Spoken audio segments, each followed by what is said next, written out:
கர்த்தருடைய பிள்ளைகளாக நாம் எல்லாரும் எழுந்து நின்று கர்த்தருக்கு ஸ்தோத்திர பலிகளை செலுத்துவோம். அநேகருடைய ஸ்தோத்திரத்தினாலே கிருபை பெருகும் என்று நாம் வேதத்தில் வாசிக்கிறோம். அதனால் குறித்த நேரத்திற்கு வந்த நாம் எல்லாரும் கர்த்தரை ஸ்தோத்திரம் செலுத்துவோம். அவர் நன்மை செய்த தேவனாக இருக்கிறார். நம்முடைய வாழ்க்கையில் இந்நாள் வரை நம்மை பாதுகாத்த தேவன் சுகபத்திரமாய் வைத்திருக்கிறார். உள்ளத்தின் ஆழத்திலிருந்து ஆவியோடும் உண்மையோடும் கருத்தோடும் பாட வேண்டும் என்ற வேதத்தில் நாம் வாசிக்கிறோம். அப்படிப்பட்ட ஆராதனையின் மேல் தேவன் பிரியமாக இருக்கிறார். அப்படிப்பட்ட ஆராதனையை தேவன் அங்கீகரிக்கிறார்.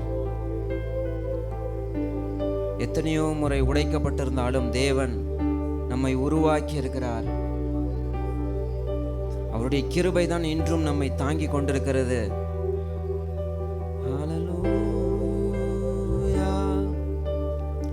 நன்றி தகப்பனே, நன்றி ஆவியானவரே, உம்மை நாங்கள் வரவேற்கிறோம். இந்த காலை நேரத்தில் இந்த உயிர் தெழுந்த ஆராதனையில இயேசுவே உம்மை நாங்கள் வரவேற்கிறோம்.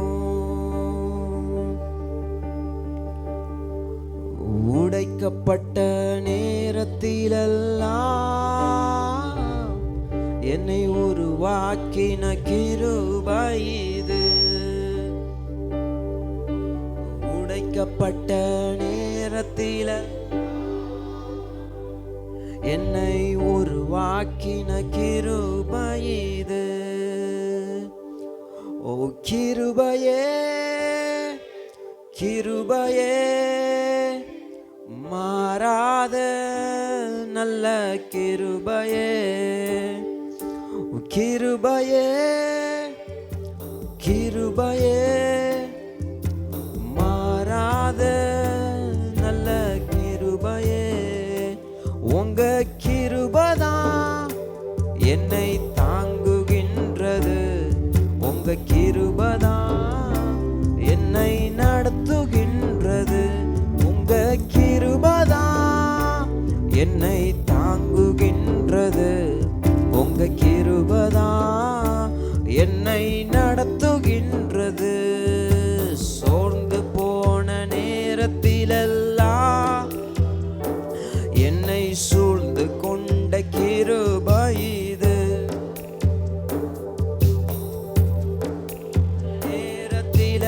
நேரத்திலெல்லாம் என்னை சூழ்ந்து கொண்ட கிருபை இது. கிருபையே, கிருபையே, மாறாத நல்ல கிருபையே. ஓ கிருபையே, கிருபையே,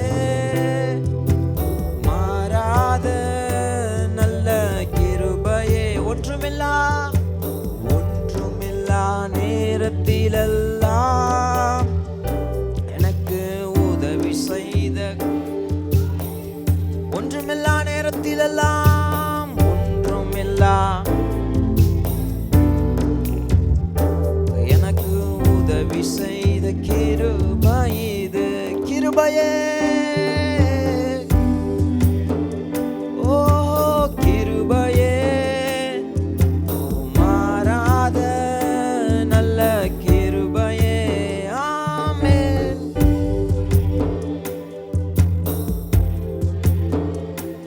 ஓ மாறாத நல்ல கிருபையே. உங்க கிருபைதான் என்னை தாங்குகின்றது. உங்க கிருபைதான் என்னை நடத்துகின்றது. உங்க கிருபைதான் என்னை, உங்க கிருபைதான் என்னை நடத்துகின்றது. கண்களை மூடி கர்த்தரை நோக்கி பார்ப்போம். இந்த காலை நேரத்தில் அவர் நன்மை செய்கிறவராக இருக்கிறார்.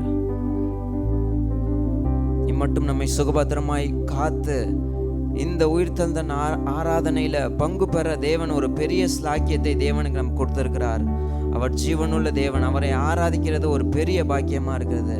கர்த்தரை நோக்கி பார்ப்போம். எங்களை நேசிக்கிறங்க அன்பின் பரலோக பிதாவே, இந்த ஆசீர்வதிக்கப்பட்ட உயிர் தெழுந்த நாளுக்காக நன்றி செலுத்துகிறோம் அப்பா. ஆண்டவரே, எங்களை எல்லாம் ஒன்று கூட செய்திருக்கிறீர். அதற்காக உள்ளத்தின் ஆழத்திலிருந்து நாங்கள் நன்றி செலுத்துகிறோம். ஆண்டவரே, நாங்கள் பாடப்போகிற பாடல் ஆண்டவரே ஒப்பு கொடுத்தல் ஆண்டவரே, செய்தி வேலை, சாட்சி வேலை, காணிக்க வேலை எல்லாவற்றையும் நீர் ஆசீர்வதிங்க. இந்த நாள் நாங்கள் வந்த வண்ணமாக அல்ல ஆண்டவரே, நாங்கள் போகும் பொழுது உம்முடைய பிரசன்னத்தை சுமந்து செல்கிறவர்களாக, உம்முடைய செய்தியை சுமந்து செல்கிறவர்களாக எங்களை மாற்றும் அப்பா. குயவன் நீர் களிமண் நாங்களாக இருக்கிறோம். எங்களை எடுத்து வணையும்படி நாங்கள் எங்களை உம்முடைய கையில் ஒப்பு கொடுக்கிறோம். நீர் ஆளுகை செய்யுங்க. இந்த 2.5 மணி நேரத்தை நீர் ஆளுகை செய்யுங்க ஆண்டவரே. ஆவியானவர் நாங்கள் உமக்கு ஒப்பு கொடுக்கிறோம் ஆண்டவரே. ஆண்டவரே, துதிக்கிற நேரத்தில் எல்லா கட்டுகள் உடையட்டும் ஆண்டவரே. அற்புதங்கள் நடக்கட்டும், அடையாளங்கள் நடக்கட்டும் ஆண்டவரே. ஸ்தோத்திரிக்கிறோம், நன்றி செலுத்துகிறோம். நீர் அப்படியே செய்வீர் என்று நாங்கள் முழு மனதோடு விசுவாசிக்கிறோம். இயேசுவின் மூலம் நாங்கள் ஜெபிக்கிறோம் எங்கள் ஜீவனுள்ள நல்ல பிதாவே, ஆமென். ஹல்லேலூயா. உட்கார்ந்து நாம் ஒரு சில பாடல்களை பாடுவோம். போற்றி துதிப்போம் என் தேவனை, புதிய இதயமுடனே, நேற்றும் என்றும் என்றும் மாறாத இயேசுவை நாம் என்றும் பாடி துதிப்போம். இயேசு என்னும் நாமம் என் ஆத்துமாவின் கீதம், என் நேசர் இயேசுவை நான் என்றும் போற்றி மகிழ்வேன் என்று சொல்லி, இயேசு கிறிஸ்து நேற்றும் இன்றும் என்றும் மாறாத தேவனாயிருக்கிறார்.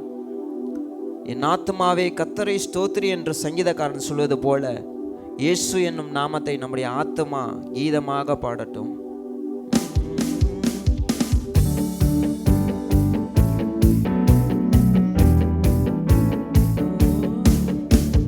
போற்றி துதிப்போம் எம் தேவனை, புதிய இதயமுடனே. போற்றி துதிப்போம் எம் தேவனை, புதிய இதயமுடனே. நேற்றும் நேற்றும் என்றும் என்றும் மாறா இயேசுவை நாம், ஓஹோ, நேற்றும் என்றும் என்றும் மாறா இயேசுவை நாம் என்றும் பாடி துதிப்போம். இயேசு என்னும் நாமம், இயேசு என்னும் நாமமே, நாமமே என் ஆத்துமாவின் கீதமே, கீதமே என் நேசர் இயேசுவை நான் என்றும் ஏற்றி மகிழ்ந்திடுவேன். என் நேசர் இயேசுவை நான் என்றும் ஏற்றி மகிழ்ந்திடுவேன். கோர பயங்கரமான புயலில், கொடிய அலையின் மத்தியில், கோர பயங்கரமான புயலில், கொடிய அலையின் மத்தியில், கரம் கொண்டு மார்பில் சேர்த்தணைத்த அன்பை என்றும் பாடுவேன். கரம் கொண்டு மார்பில் சேர்த்தணைத்த அன்பை என்றும் பாடுவேன். இயேசு என்னும் நாமம், நாமமே என் ஆத்துமாவின் கீதமே, கீதமே என் நேசர் இயேசுவை நான் என்றும் ஏற்றி மகிழ்ந்திடுவேன். என் நேசர்.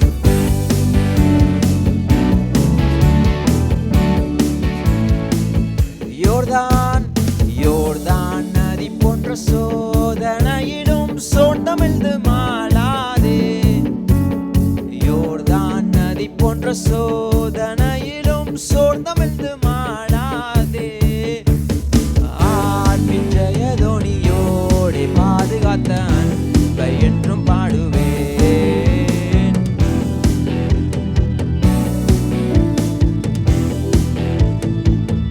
இயேசு என்னும் நாமம், நாமமே, நாமமே என் ஆத்துமாவின் கீதமே, கீதமே என் நேசர் இயேசுவை நான் என்றும் ஏற்றி மகிழ்ந்திடுவேன். என் நேசர் இயேசுவை நான் என்றும். தாய் தன் பாலகனையே மறப்பினும் நான் மறவேன் என்று சொன்னதால், நான் மறவேன் என்று சொன்னதால், தாழ்த்தி என்னை அவர், தாழ்த்தி என்னை அவர்,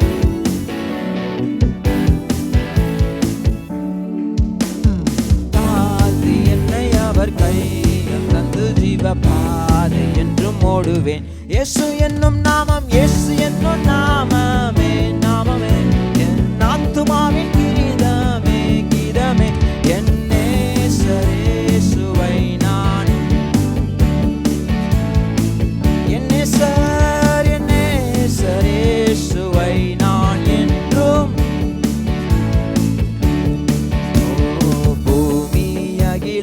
சாட்சியாகவே போங்கள் என்ற கட்டளையதால்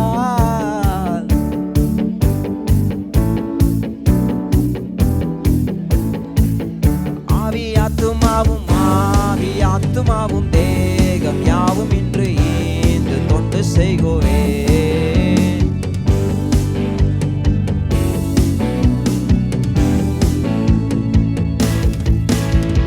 இயேசு என்னும் நாமமே நாமமே என் ஆத்துமாவின் கீதமே கீதமே.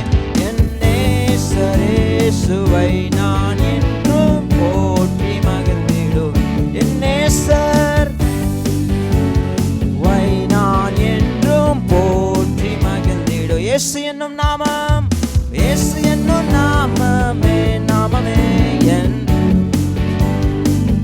கீதமே. என் நேசரேசுவை நான் என்றும் என் நேசரேசுவை நான் என்றும். அல்லேலூயா.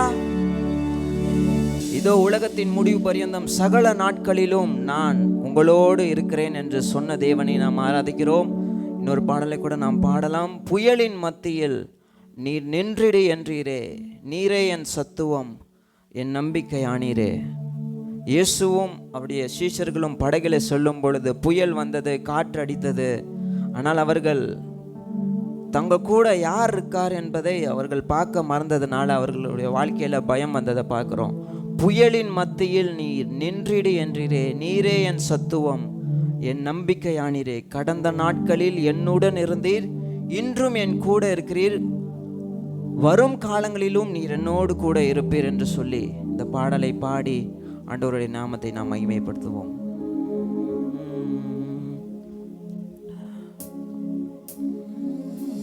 புயலின் மத்தியில் நீ நின்றிடு என்றீரே, நீரே என் சத்துவம் என் நம்பிக்கை நீரே.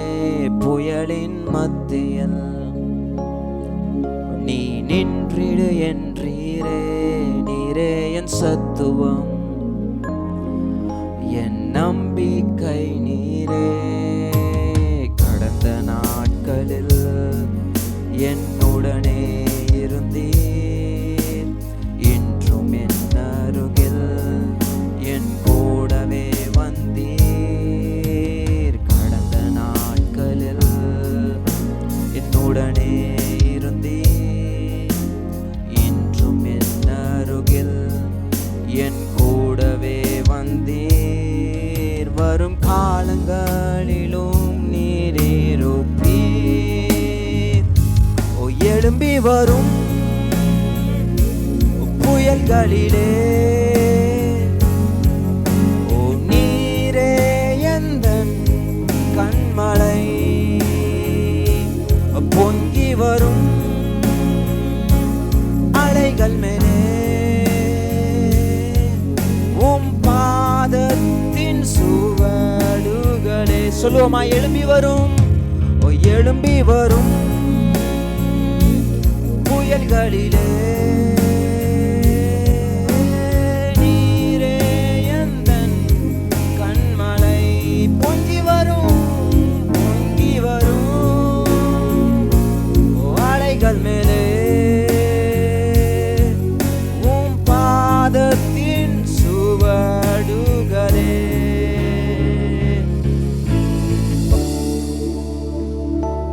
வியாதியின் மத்தியில்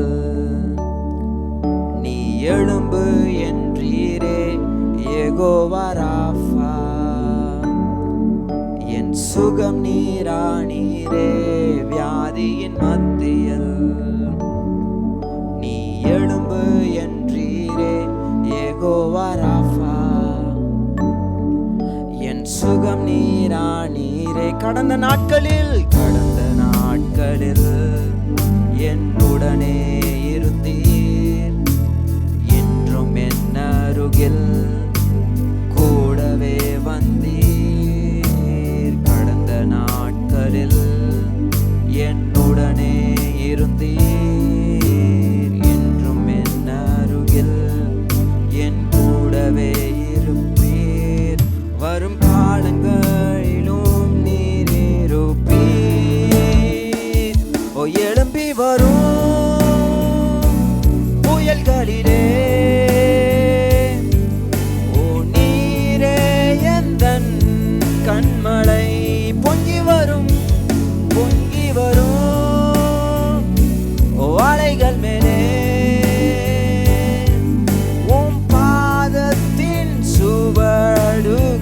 சொல்லுவோமா? எழும்பி வரும், ஓ எழும்பி வரும் புயல்களிலே, ஓ நீரே எந்தன் கண்மலை, பொங்கி வரும் அலைகள் மேலே உம் பாதத்தின் சுவடுகளே. ஹல்லேலூயா. வேதத்தில் நாம் வாசிக்கிறோம், ஆண்டவர் 2 பேரை குறித்து சொல்கிறார். ஒருவன் புத்தி உள்ளவன், இன்னொருவன் புத்தி இல்லாதவன். ஒருவன் கண்மலையின் மேலே அஸ்திவாரத்தை போட்டு தன்னுடைய வீட்டை கட்டியிருந்தான். இன்னொருத்தன் மணலின் மீது அஸ்திவாரத்தை போட்டு கட்டியிருந்தான். பெரும் வெள்ளம் வந்தது, காற்று அடித்தது, அலைகள் வந்தது. எந்த வீடு இயேசு என்கிற கண்மலையில் அவருடைய போதனையில் நின்றதோ அந்த கண்மலையில் கட்டப்பட்ட வீடு நின்றது. ஆனால் எந்த வீடு மணலின் மீது இயேசுவின் போதனை அந்த காரியத்தின் மீது கட்டப்படலையோ அது எல்லாம் விழுந்ததா இருக்குது. இன்றைக்கு நம்முடைய நம்பிக்கை இயேசுவா இருக்கிறாரு. வாழ்க்கையில எத்தனை புயல்கள் வந்தாலும், பொங்கி வரும் அலைகள் வந்தாலும், அவர் நம்ம மத்தியில கண்மலையா இருக்கிறதுனால வேதத்துல வாசிக்கிறோம், இஸ்ரவேல் ஜனங்களுக்கு அவர் கண்மலையா இருந்தார் என்று சொல்லி வாசிக்கிறோம். அதனால இந்த சரணத்தை என்னோடு கூட சேர்ந்து இன்னொரு முறை பாடுவோமா? எழும்பி வரும் புயல்களிலே, ஓ நீரே எந்தன் கண்மலை, பொங்கி வரும் அலைகள் மேலே உம் பாதத்தின் சுவடுக. உங்க சத்தம் உயரட்டும். எழும்பி வரும், எழும்பி வரும் புயல்களிலே, நீரே எந்தன் கண்மலை, பொங்கி வரும் அலைகள் மேலே உம் பாதத்தின் சுவடுகளே. வியாதியின் மத்தியில் நீ எழும்பு என்றீரே, யெகோவா ராஃபா, என் சுகம் நீரே. வியாதியின் மத்தியில் நீ எழும்பு என்றீரே, யெகோவா ராஃபா, என் சுகம் நீரே. கடந்த நாட்களில் என்னுடனே இருந்தீர், இன்றும் என் அருகில் என் கூடவே வந்தீர். கடந்த நாட்களில் என்னுடனே இருந்தீர், இன்றும் என் அருகில் என் கூடவே இருப்பீர். வரும் காலங்களிலும் நீர் இருப்பீர். எழும்பி வரும் அலைகள் மேலே, ஓ நீரே எந்தன் கண்மலை, பொங்கி வரும் அலைகள் மேலே உம் பாதத்தின் சுவடுகளே. எழும்பி வரும் அலைகள் மேலே, நீரே எந்தன் கண்மலை, பொங்கி வரும் அலைகள் மேலே உம் பாதத்தின் சுவடுகளே. ஹல்லேலூயா. எழுந்து நின்று நாம கர்த்தரை நோக்கி பார்ப்போம். நமக்காக சிலுவையில் அறையப்பட்ட தேவன், நம்முடைய பாவத்திற்காக, நம்மை மீட்பதற்காக இயேசு இந்த உலகத்திற்கு மனிதனாய் பிறந்தார். 33 வருஷம் ஒரு மனிதனாய் சஞ்சரித்து நமக்காக விலையேற பெற்ற இரத்தத்தை சிந்த வேண்டும் என்று உலகத்தில் வந்தார். நம்மீது வைத்த அன்பினால் அவர் வந்தார். இந்த நேரத்தில் ஆண்டவரிடத்துல நாம நம்மளையே கொடுக்கிறது தான் புதிய ஏற்பாட்டு காலத்தின் பலியாக இருக்கிறது. பழைய ஏற்பாட்டு காலத்துல ஆசரிப்பு கூடாரத்துக்கு வரும் பொழுது ஆடு இல்லாட்டி மாடு புறா, இது மாதிரி ஏதாவது ஒன்று எடுத்து வரணும். அப்பதான் பாவம் நிவர்த்தி ஆகும். அதுவும் ஒரு தற்காலிகமாக தான் நிவர்த்தி ஆகும். ஆனா இயேசு வந்து அவருடைய விலையேற பெற்ற இரத்தத்தை நமக்காக சிந்தனதினால இன்றைக்கு அவரை அப்பா பிதாவே என்று கூப்பிடப்படுகிற ஒரு புத்திர சுவிகாரத்தின் ஆவியை கொடுத்திருக்கிறார். பயப்படுவதற்கு அடிமைத்தன ஆவியை கொடுக்காமல் அப்பா பிதாவே என்று கூப்பிடப்படுகிற ஒரு புத்திர சுவிகாரத்தின் ஆவியை நம் உள்ளத்தில் அவர் தந்திருக்கிறார். அவர் எவ்வளவு நல்ல தேவனா இருக்கிறார். இந்த நேரத்திலையும் கூட அப்படிப்பட்ட ஆராதனையை தான் தேவன் அங்கீகரிக்கிறார். நம்மளையே ஜீவ பலியாக அவருடைய சன்னிதானத்துல ஊற்றிவிட வேண்டும்.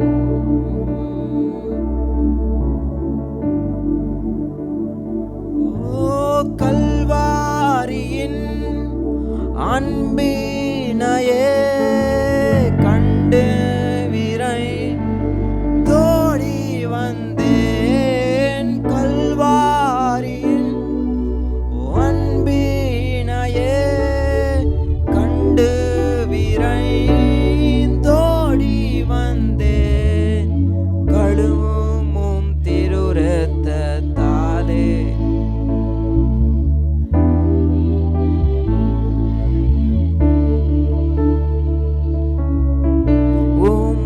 திருரத்தத்தாலே கரை நீங்க இருதயத்தை ஆவியோடாத்மா சரீரம் அன்பரே உமக்கென்றும் தந்தே. ஆவியோடாத்மா சரீரம் அன்பரே உமக்கென்றும் தந்தே. ஆலயமாக்கியே இப்போ ஆசீர்வதித்தருளும்.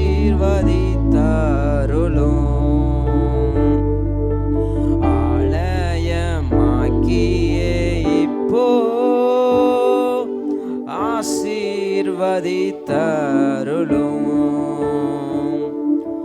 கல்வாரியின் அன்பினையே கண்டு விரைந்தோடி வந்தேன். கல்வாரியின் அன்பினையே கண்டு விரைந்தோடி வந்தேன். கழுவும் திருரத்தத்தாலே கரை நீங்க இருதயத்தை.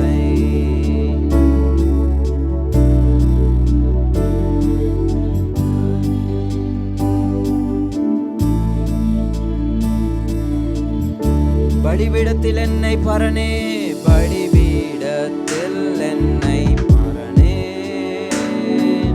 படைக்கிறேனே இந்த வேளை.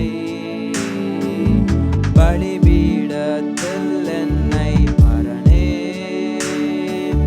படைக்கிறேனே இந்த வேளை. அடியேனை அடியேனை திருசித்தம் போல ஆண்டு நடத்திடுமே. அடியேனை திருசித்தம் ஆண்டு நடத்திடுமே. கைகளை வச்சு சொல்லுமா, கல்வாரியின் கல்வாரியின் அன்பினையே கண்டு விரைந்தோடி வந்தேன். கல்வாரியின் அன்பினையே கண்டு விரைந்தோடி வந்தேன். கழுவும் திருரத்தத்தாலே கரை நீங்க இருதயத்தை. என்னை நீர் கழுவும் திருரத்தத்தாலே கரை நீங்க இருதயத்தை. கண்களை மூடி நாம் தேவனை நோக்கி பார்ப்போம். அவருடைய இரத்தத்தை நோக்கி பார்ப்போம். அவர் நமக்காக சிந்தப்பட்ட இரத்தம் கல்வாரி சிலுவையில நமக்காக 6 மணி நேரம் அவர் தொங்கினார். ஒரு குற்றம் செய்யாத நபர் அவர். ஒரு குறையும் அவரிடத்துல காணப்படவில்லை என்று பிலாத்து அவரை பார்த்து சாட்சி கொடுக்கிறத பார்க்கிறோம். அப்படிப்பட்டவர் நீங்களும் நானும் செய்த பாவத்திற்காக அவர் இந்த உலகத்திற்கு வந்து நம்மை மீட்பதற்காக அவருடைய இரத்தத்தை சிந்தினார். அவருக்கு பிடித்தமில்லாத காரியத்தை நாம் கடந்த நாட்களிலே செய்திருந்தோம் என்றால் தேவனிடத்துல மன்னிப்பு கேட்டு அவரிடத்துல ஒப்புரவாகும் பொழுது அந்த பாவத்தை அவர் மன்னித்து அவர் மறக்கிற தேவனா இருக்கிறார். அந்த பாவத்தை ஜெயிப்பதற்கு வருங்காலங்களில் பலனை தருகிற தேவனா இருக்கிறார். ஒருவன் கிறிஸ்துவுக்குள் இருந்தால் புது சிருஷ்டியா இருக்கிறான் என்று நாம் வாசிக்கிறோம். பழையவைகள் எல்லாம் ஒளிந்து போயின, எல்லாம் புதிதாயின என்று சொல்லி வாசிக்கிறோம். எந்த பாவமும் நம்மை மேற்கொள்ள முடியாது. ஏனென்றால் நாம் கிருபைக்கு கீழ்ப்பட்டிருப்பதனால எந்த பாவமாலையும் நம்மால் மேற்கொள்ளவே முடியாது என்று வேதத்தில் வாசிக்கிறோம். இந்த நேரத்திலையும் கூட கர்த்தரிடத்துல பார்த்து கேட்போம், ஆண்டவரே, நான் சில பாவங்களை செய்யக்கூடாது என்று நினைக்கிறேன், கோபப்படக்கூடாது என்று நினைக்கிறேன். ஆனால் என்னுடைய சூழ்நிலை சந்தர்ப்பங்கள் எனக்கு கோபத்தை உண்டு பண்ணிருது. நீங்கள் கோபம் கொண்டாலும் பாவம் செய்யாதிருங்கள் என்று சொல்லி வேதத்தில் வாசிக்கிறேன். ஆனால் நான் சில காரியத்தை தவறாக பேசியிருக்கேன், தவறான காரியத்தை பார்த்துட்டேன் ஆண்டவரே, தவறான காரியத்தை கேட்டுட்டேன் ஆண்டவரே, தவறான வார்த்தைகளை என்னுடைய வாயிலிருந்து வந்து விட்டது ஆண்டவரே, தயவாக எல்லாவற்றையும் மன்னிங்க, இரத்தத்தால என்னை கழுவுங்க என்று சொல்லி கேட்கும் பொழுது அவர் எல்லா பாவத்தையும் நீக்கி நம்மை சுத்திகரிப்பதற்கு அவர் உண்மையும் நீதியும் உள்ளவராக இருக்கிறார் என்று சொல்லி வேதத்தில் நம்ம வாசிக்கிறோம். இந்த நேரத்திலையும் கூட ஒரு பெரிய ஸ்லாக்கியத்தை தேவன் நமக்கு கொடுத்திருக்கிறார். கண்களை மூடி அவரை நோக்கி பார்த்து அப்பாட்ட ஒரு பிள்ளை சொல்லுவது போல, ஆண்டவரே, நான் தப்பு செஞ்சுட்டேன்ப்பா, என்னை மன்னிச்சிருங்க, வருங்காலங்களில் எந்த பாவமும் என்னை மேற்கொள்ளாதவாறு என்னை பாதுகாத்து கொள்ளுங்க, பிசாசின் சோதனையில நான் ஜெயிப்பதற்கு எனக்கு பலனை தாங்க என்று சொல்லி கர்த்தரிடத்துல கேட்போம். அவர்தான் விசுவாசத்தை வர்த்திக்க பண்ணுகிற தேவனா இருக்கிறார். எல்லா அவிசுவாசமான வார்த்தைகள் பேசின எல்லா பாவத்தையும் தேவன் தான் மன்னிக்க வேண்டும். இந்த உலகத்துல பாவம் நிவர்த்தி செய்வதற்கு வேற எந்த வழியுமே கிடையாது. அவருடைய விலையேற பெற்ற ரத்தம், மரத்தில் தூக்கப்பட்ட எவனும் சபிக்கப்பட்டவன் என்று வாசிக்கிறதின் பிரகாரம் அவர் நமக்காக சாபமானார். நம்முடைய பாவத்தை மன்னிப்பதற்கு அவர் பாவமானார். என்று உயிர்த்தெழுந்த அவர் வலது பார்சத்தில் வீற்றிருக்கிறார். நமக்காக வேண்டுதல் செய்கிற ஆவி இயேசுவாய் இருக்கிறார். பிரதான ஆசாரியராய் இருக்கிறார். கிருபாசன தண்டையில தைரியத்தோடு பிரவேசிக்கும்படி ஒரு பெரிய ஸ்லாக்கியத்தை தேவன் நமக்கு கொடுத்திருக்கிறார். காலையில நேரத்துல பார்ப்போம். எங்களை பிரியமா நேசிக்கிற அன்பின் பரலோக பிதாவே, இந்த ஆசீர்வதிக்கப்பட்ட உயிர்த்தெழுந்த நாளுக்காக நன்றி செலுத்துகிறோம். அப்பா, உடைய பிள்ளைகளாய் ஒன்று சேர்ந்து உம்மை துதிக்க பாட தேவன் எங்களுக்கு கிருபை கொடுத்திருக்கிறீர். அப்பா, உள்ளத்தின் ஆழத்திலிருந்து நன்றி செலுத்துகிறோம். எங்களுடைய கடந்த நாட்களை எல்லாம் நாங்கள் நோக்கி பார்க்கிறோம். அப்பா, உமக்கு பிடித்தமில்லாத காரியங்கள் ஏதாவது எங்களுடைய வாழ்க்கையில் தெரிந்தோ தெரியாமலோ செய்திருந்தால் தயவாக மன்னிங்க. உம்முடைய அடிச்சுவடுகளில் நாங்கள் நடக்க எங்களுக்கு கிருபை தாங்க. ஒவ்வொரு நாளும் உம்முடைய வேதத்தின் வசனத்தின் மூலம் எங்களோடு போதிங்க. வழி இதுவே என்று சொல்லி எங்களை நடத்துகிற ஆவியானவர் எங்களோடு கூட இருப்பதற்காக நன்றி செலுத்துகிறோம். இந்த நாட்களிலும் நாங்கள் எங்களுடைய பாவத்தை அறிக்கை செய்கிறோம். அதை விட்டுவிட நாங்கள் தீர்மானிக்கிறோம். ஆண்டவரே, எங்களுக்கு பலனை கொடுங்க. அப்படியே எங்களுடைய ஜெபத்தை கேட்டு இங்கே வந்திருக்கிற ஒவ்வொருடைய பாவத்தையும், வந்து கொண்டிருக்கிறவருடைய பாவத்தையும் மன்னித்ததற்காக உள்ளத்தின் ஆழத்திலிருந்து சபையாராய் நன்றி சொல்கிறோம். இயேசுவின் மூலம் எங்கள் ஜெபங்களை ஏறெடுக்கிறோம். எங்கள் ஜீவனுள்ள நல்ல பிதாவே, ஆமென். ஹல்லேலூயா. எப்பேற்பட்ட பாவமாக இருந்தாலும் ஆண்டவர் மன்னித்து உண்மையாய் அறிக்கை செய்து அதை விட்டுவிடும் பொழுது அதை மன்னித்து அதை மறக்கிற தேவனாக இருக்கிற மனிதர்கள் பார்ப்போம், மன்னிப்பார்கள், ஆனால் மறக்க மாட்டாங்க, மனசுக்குள்ளே வச்சுருப்பாங்க. ஆனால் தேவன் அப்படி கிடையாது. மன்னித்து அதை அந்த கடலின் கீழே போட்டுறாரு என்று சொல்லி நாம் வேதத்தில் வாசிக்கிறோம். அதனால் நம்முடைய பாவத்தை எல்லாம் தேவன் மன்னித்திருக்கிறார். நம்ம வாசிக்கிறோம். அப்போஸ்தலரில் பரிசுத்த ஆவி உங்களிடத்தில் வரும்பொழுது நீங்கள் பலனடைந்து யூதேயாவிலும் எருசலேமிலும் சமாரியா முழுவதிலும் எனக்கு சாட்சிகளாக இருப்பீர்கள் என்று சொல்லி வாசிக்கிறோம். பரிசுத்த ஆவி 2000 வருடத்துக்கு முன்பதாக வந்தார். யோவேல் தீர்க்க தரிசனத்தில் நாம் வாசிக்கிறோம், உங்களுடைய குமாரர்கள் குமாரத்திகள் தீர்க்க தரிசனம் சொல்வார்கள், மூப்பர்கள் தரிசனங்களை காண்பார்கள், வாலிபர்கள் தரிசனங்களை காண்பார்கள் என்று சொல்லி நாம் வாசிக்கிறோம். இந்த நாட்களில் நமக்கு ஒரு பின்மாரியின் அபிஷேகம் வேண்டும். மாம்சமான யாவர் மேலும் அதிகமாய் பொழிந்திடுமே, ஆவியில் நாங்கள் நிரம்ப வேண்டும் ஆண்டவரே, ஒவ்வொரு நாளும் ஆவியில் நிரம்ப வேண்டும் என்று சொல்லி அந்த அப்போஸ்தலர் 2ஆம் அதிகாரம் பெந்தேகோஸ்தே நாள் அனுபவம் எங்களுடைய வாழ்க்கையில் வேண்டும் என்று சொல்லி ஒரு ஜெப பாடலாக இந்த பாடலை நாம் பாடுவோம். ஓ பின்மாரியின் அபிஷேகம் மாம்சமான யாவர் மேலும் அதிகமாய் பொழிந்திடுமே, ஆவியில் நிரப்பிடுமே. பின்மாரியின் அபிஷேகம்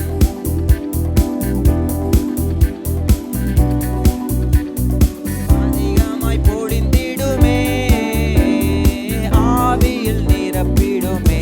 அக்கினியாக அக்கினியாய் இறங்கிடுமே, அக்கினாவாக அமர்ந்திடுமே, பெரும் காற்றாக வீசிடுமே, ஜீவநதியாக பாய்ந்திடுமே. அக்கினியாக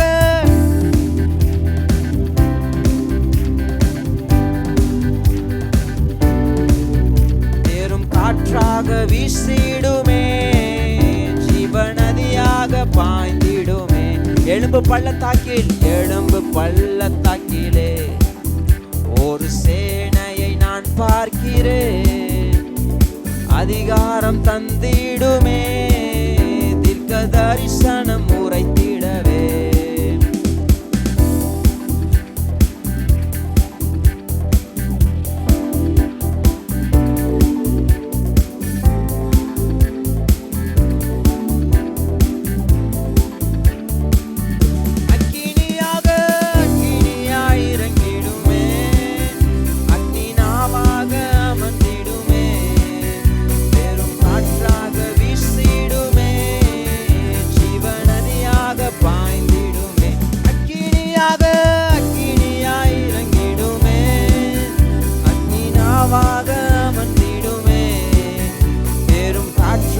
வீசிடுமே, ஜீவநதியாக பாய்ந்திடுமே.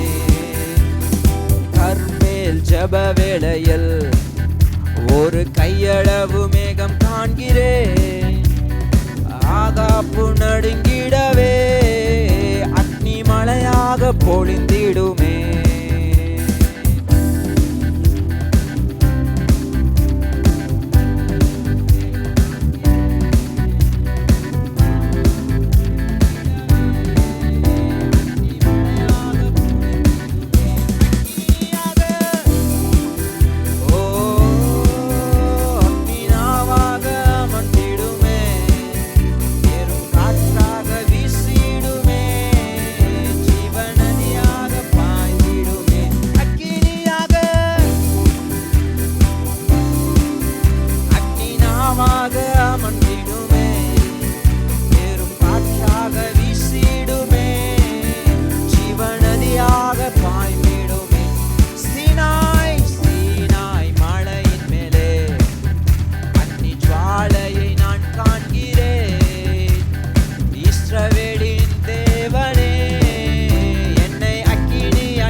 சாத்தானின் சகல வலிமையை வெல்ல அதிகாரம் எனக்குண்டு.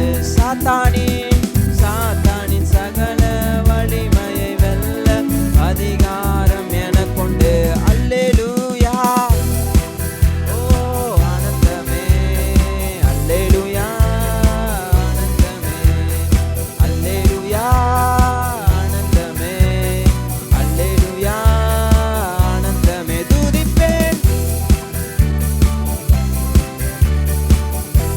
என் வாழ்க்கையில், துதிப்பேன் துதிப்பேன் துதித்துக் கொண்டே இருப்பேன். தேவனை சார்ந்து வாழ்கின்ற எனக்கு என்றும் விடுதலை.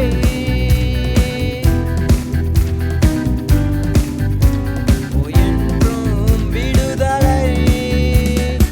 அவரது நாமம் அறிந்த எனக்கு அவரே அடைக்கலம். அவரது நாமம் அறிந்த எனக்கு அவரே அடைக்கலம்.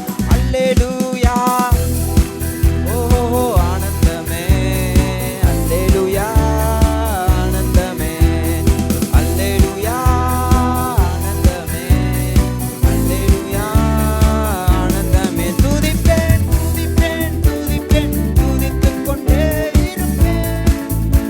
ஓ துதிப்பேன் துதிப்பேன் துதித்துக் கொண்டே. நீர் என்னோடு இருக்கும்போது என்னாலும் வெற்றி வெற்றியே. நீர் என்னோடு இருக்கும்போது என்னாலும் வெற்றி வெற்றியே. தோல்வி எனக்கில்லை, ஓ நான் தோற்று போவதில்லையே. தோல்வி எனக்கில்லையே. நீர் என்னோடு இருக்கும்போது என்னாலும் வெற்றி வெற்றியே. நீர் என்னோடு. சிறைச்சாலை கதவுகளும் என் துதியினால் உடைந்திடுமே. சிறைச்சாலை, ஓ என் துதியினால் உடைந்திடுமே. அபிஷேகம் எனக்குள்ளே, அபிஷேகம். நான் ஆடி பாடி மகிழ்ந்திடுவேன். அபிஷேகம், நான் ஆடி பாடி மகிழ்ந்திடுவேன். ஹalleluya, ஹalleluya, ஹalleluya, ஓ ஹalleluya, ஓ ஹalleluya, ஹalleluya, ஹalleluya, ஓ ஹalleluya, ஓ ஹalleluya. நீர் என்னோடு, ஓ இருக்கும்போது என்னாலும். நீர் என்னோடு, ஓ என்னாலும் வெற்றி வெற்றியே. இல்லையே, நான் தோற்று போவதில்லையே. ஆமென். தோல்வி எனக்கில்லையே. நான் தோற்று போவதில்லையே. நீர் என்னோடு.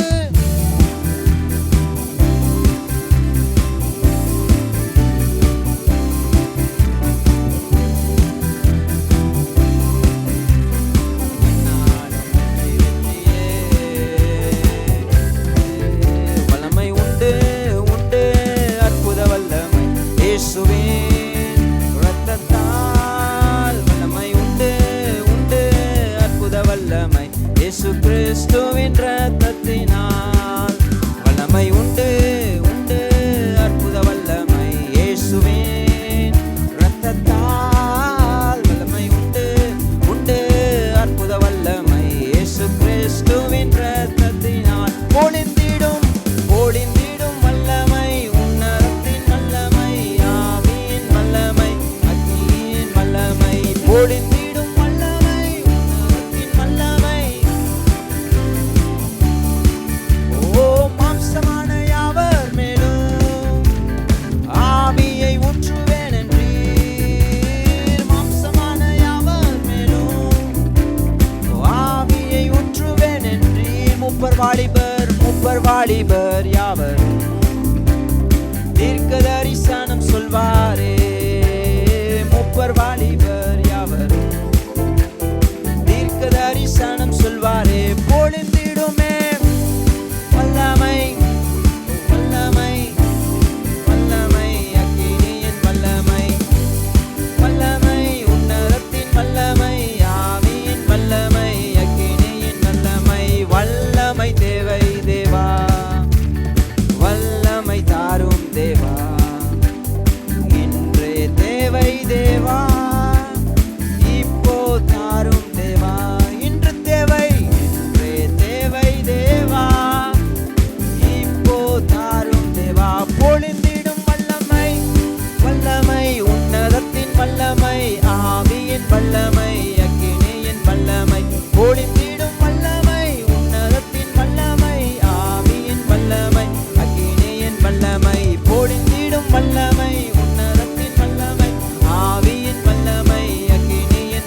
ஆவில நிரம்புவோம். ஹalleluya.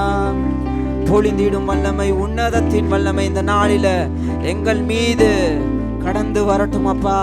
அன்றைக்கு மேல் வீட்டு அறையில ஒருமனப்பட்டு ஒன்று கூடும் பொழுது பரிசுத்த ஆவியானவர் வல்லமையாய் இறங்கினீர் ஆண்டவரே. இந்த நாளில ஒரு மனமாய் கூடியிருக்கிற எங்கள் மீது வந்து இறங்கும்படியாய் நாங்கள் கேட்கிறோம்.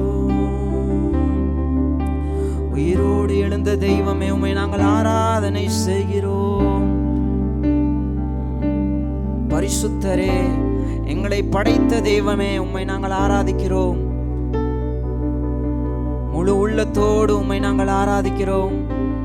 பராக்கிரமம் நிறைந்தவர், செங்கடலை பிளந்தவர், யோர்தானை பின்னிட்டு போக செய்த தேவனே, உம்மை நாங்கள் ஆராதிக்கிறோம்.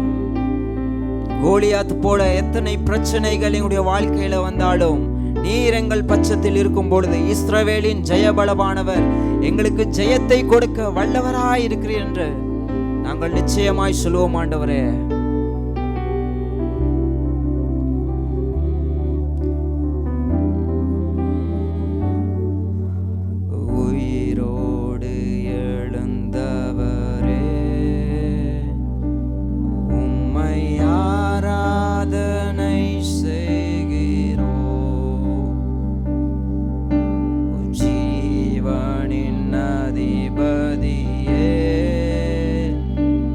உம்மை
என் வாழ்க்கையில் நீர் நல்லவர், நீரே நல்லவர்.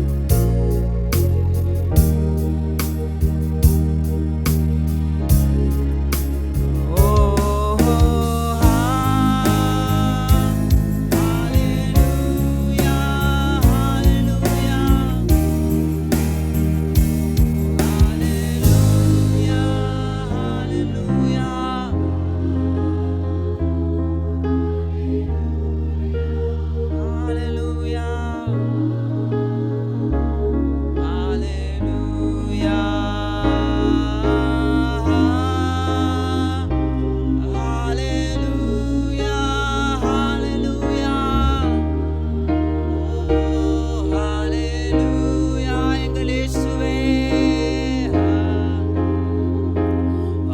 ஹalleluya, ஹalleluya, ஹalleluya,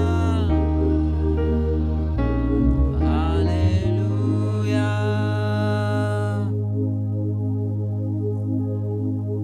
பரிசுத்த தெய்வமே, உம்மை ஆராதிக்க ஒரு பெரிய பாக்கியத்தை இந்த நாளில் எங்களுக்கு கொடுத்ததற்காக நன்றி செலுத்துகிறோம் ஆண்டவரே. என்னுடைய ஆராதனையை சுகந்த வாசனையாய் முகர்ந்து ஆசீர்வதிக்கும்படி நாங்கள் ஜெபிக்கிறோம் அப்பா. பிதாவே, இயேசுவின் நாமத்தில் உங்களிடத்துல நாங்கள் வருகிறோம் அப்பா. ஸ்தோத்திரம். நான் பரிசுத்தர் ஆகையால் நீங்களும் பரிசுத்தமாயிருங்கள் என்று சொன்ன தேவன் எங்களை பரிசுத்தமாக்கி நீதிமானாக்கி கரை திரையற்ற சபையாக எங்களை உருவாக்கி கொண்டிருக்கிறதற்காக நன்றி செலுத்துகிறோம் அப்பா. ஸ்தோத்திரம். இந்த நாள் வரைக்கும் எங்களுடைய வாழ்க்கையில நீர் செய்த நன்மைகள் ஏராளம், அதை சொல்லி முடியாதப்பா. உம்மை துதிக்க ஒரு நாவு போதாது. அவ்வளவு நன்மைகளை எங்களுடைய வாழ்க்கையில நீர் செய்திருக்கிறீர். நன்றி செலுத்துகிறோம். அற்புதங்களை செய்கிற தேவன், அதிசயங்களை செய்கிற தேவன், எங்களுடைய ஜெபங்களை எல்லாம் கேட்கிற தேவன், எங்களை சோதனையிலிருந்து தப்பித்துக் கொள்ளும்படி போக்கை உண்டு பண்ணுகிற தேவன், உம்மை நாங்கள் ஆராதிக்கிறோம். உடைய நாமத்தை நாங்கள் பணிந்து தொழுது கொள்கிறோம் ஆண்டவரே. எங்களுடைய துதிகளில் நீர் பிரியப்பட்டதற்காக நாங்கள் நன்றி செலுத்துகிறோம். மீதமுள்ள பகுதியை உடைய கரத்தில் ஒப்பு கொடுக்கிறோம். நாங்கள் ஏறெடுக்க போகிற ஜெபங்களை நீர் ஆசீர்வதிங்க. ஏற்ற நேரத்தில் நீர் பதிலை தருவீர் என்று முழு மனதோடு நாங்கள் விசுவாசிக்கிறோம். இயேசுவின் மூலம் நாங்கள் ஜெபிக்கிறோம் சபையாராய்.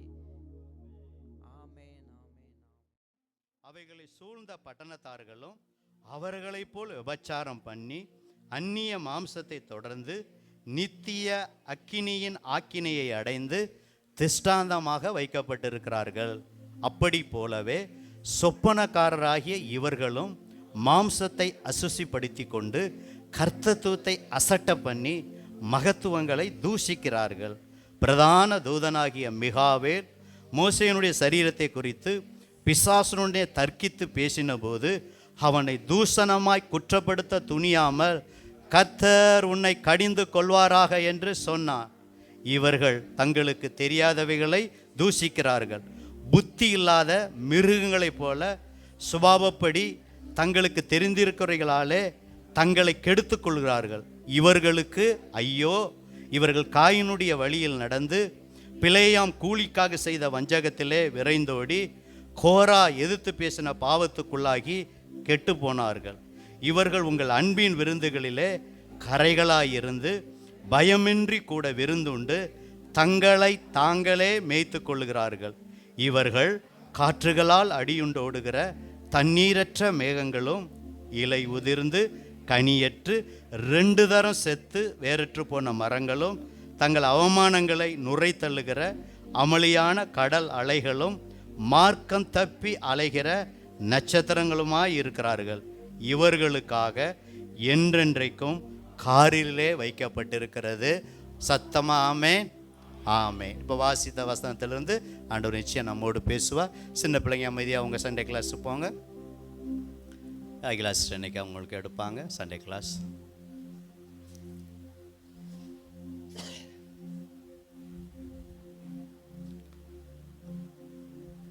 ஓகே.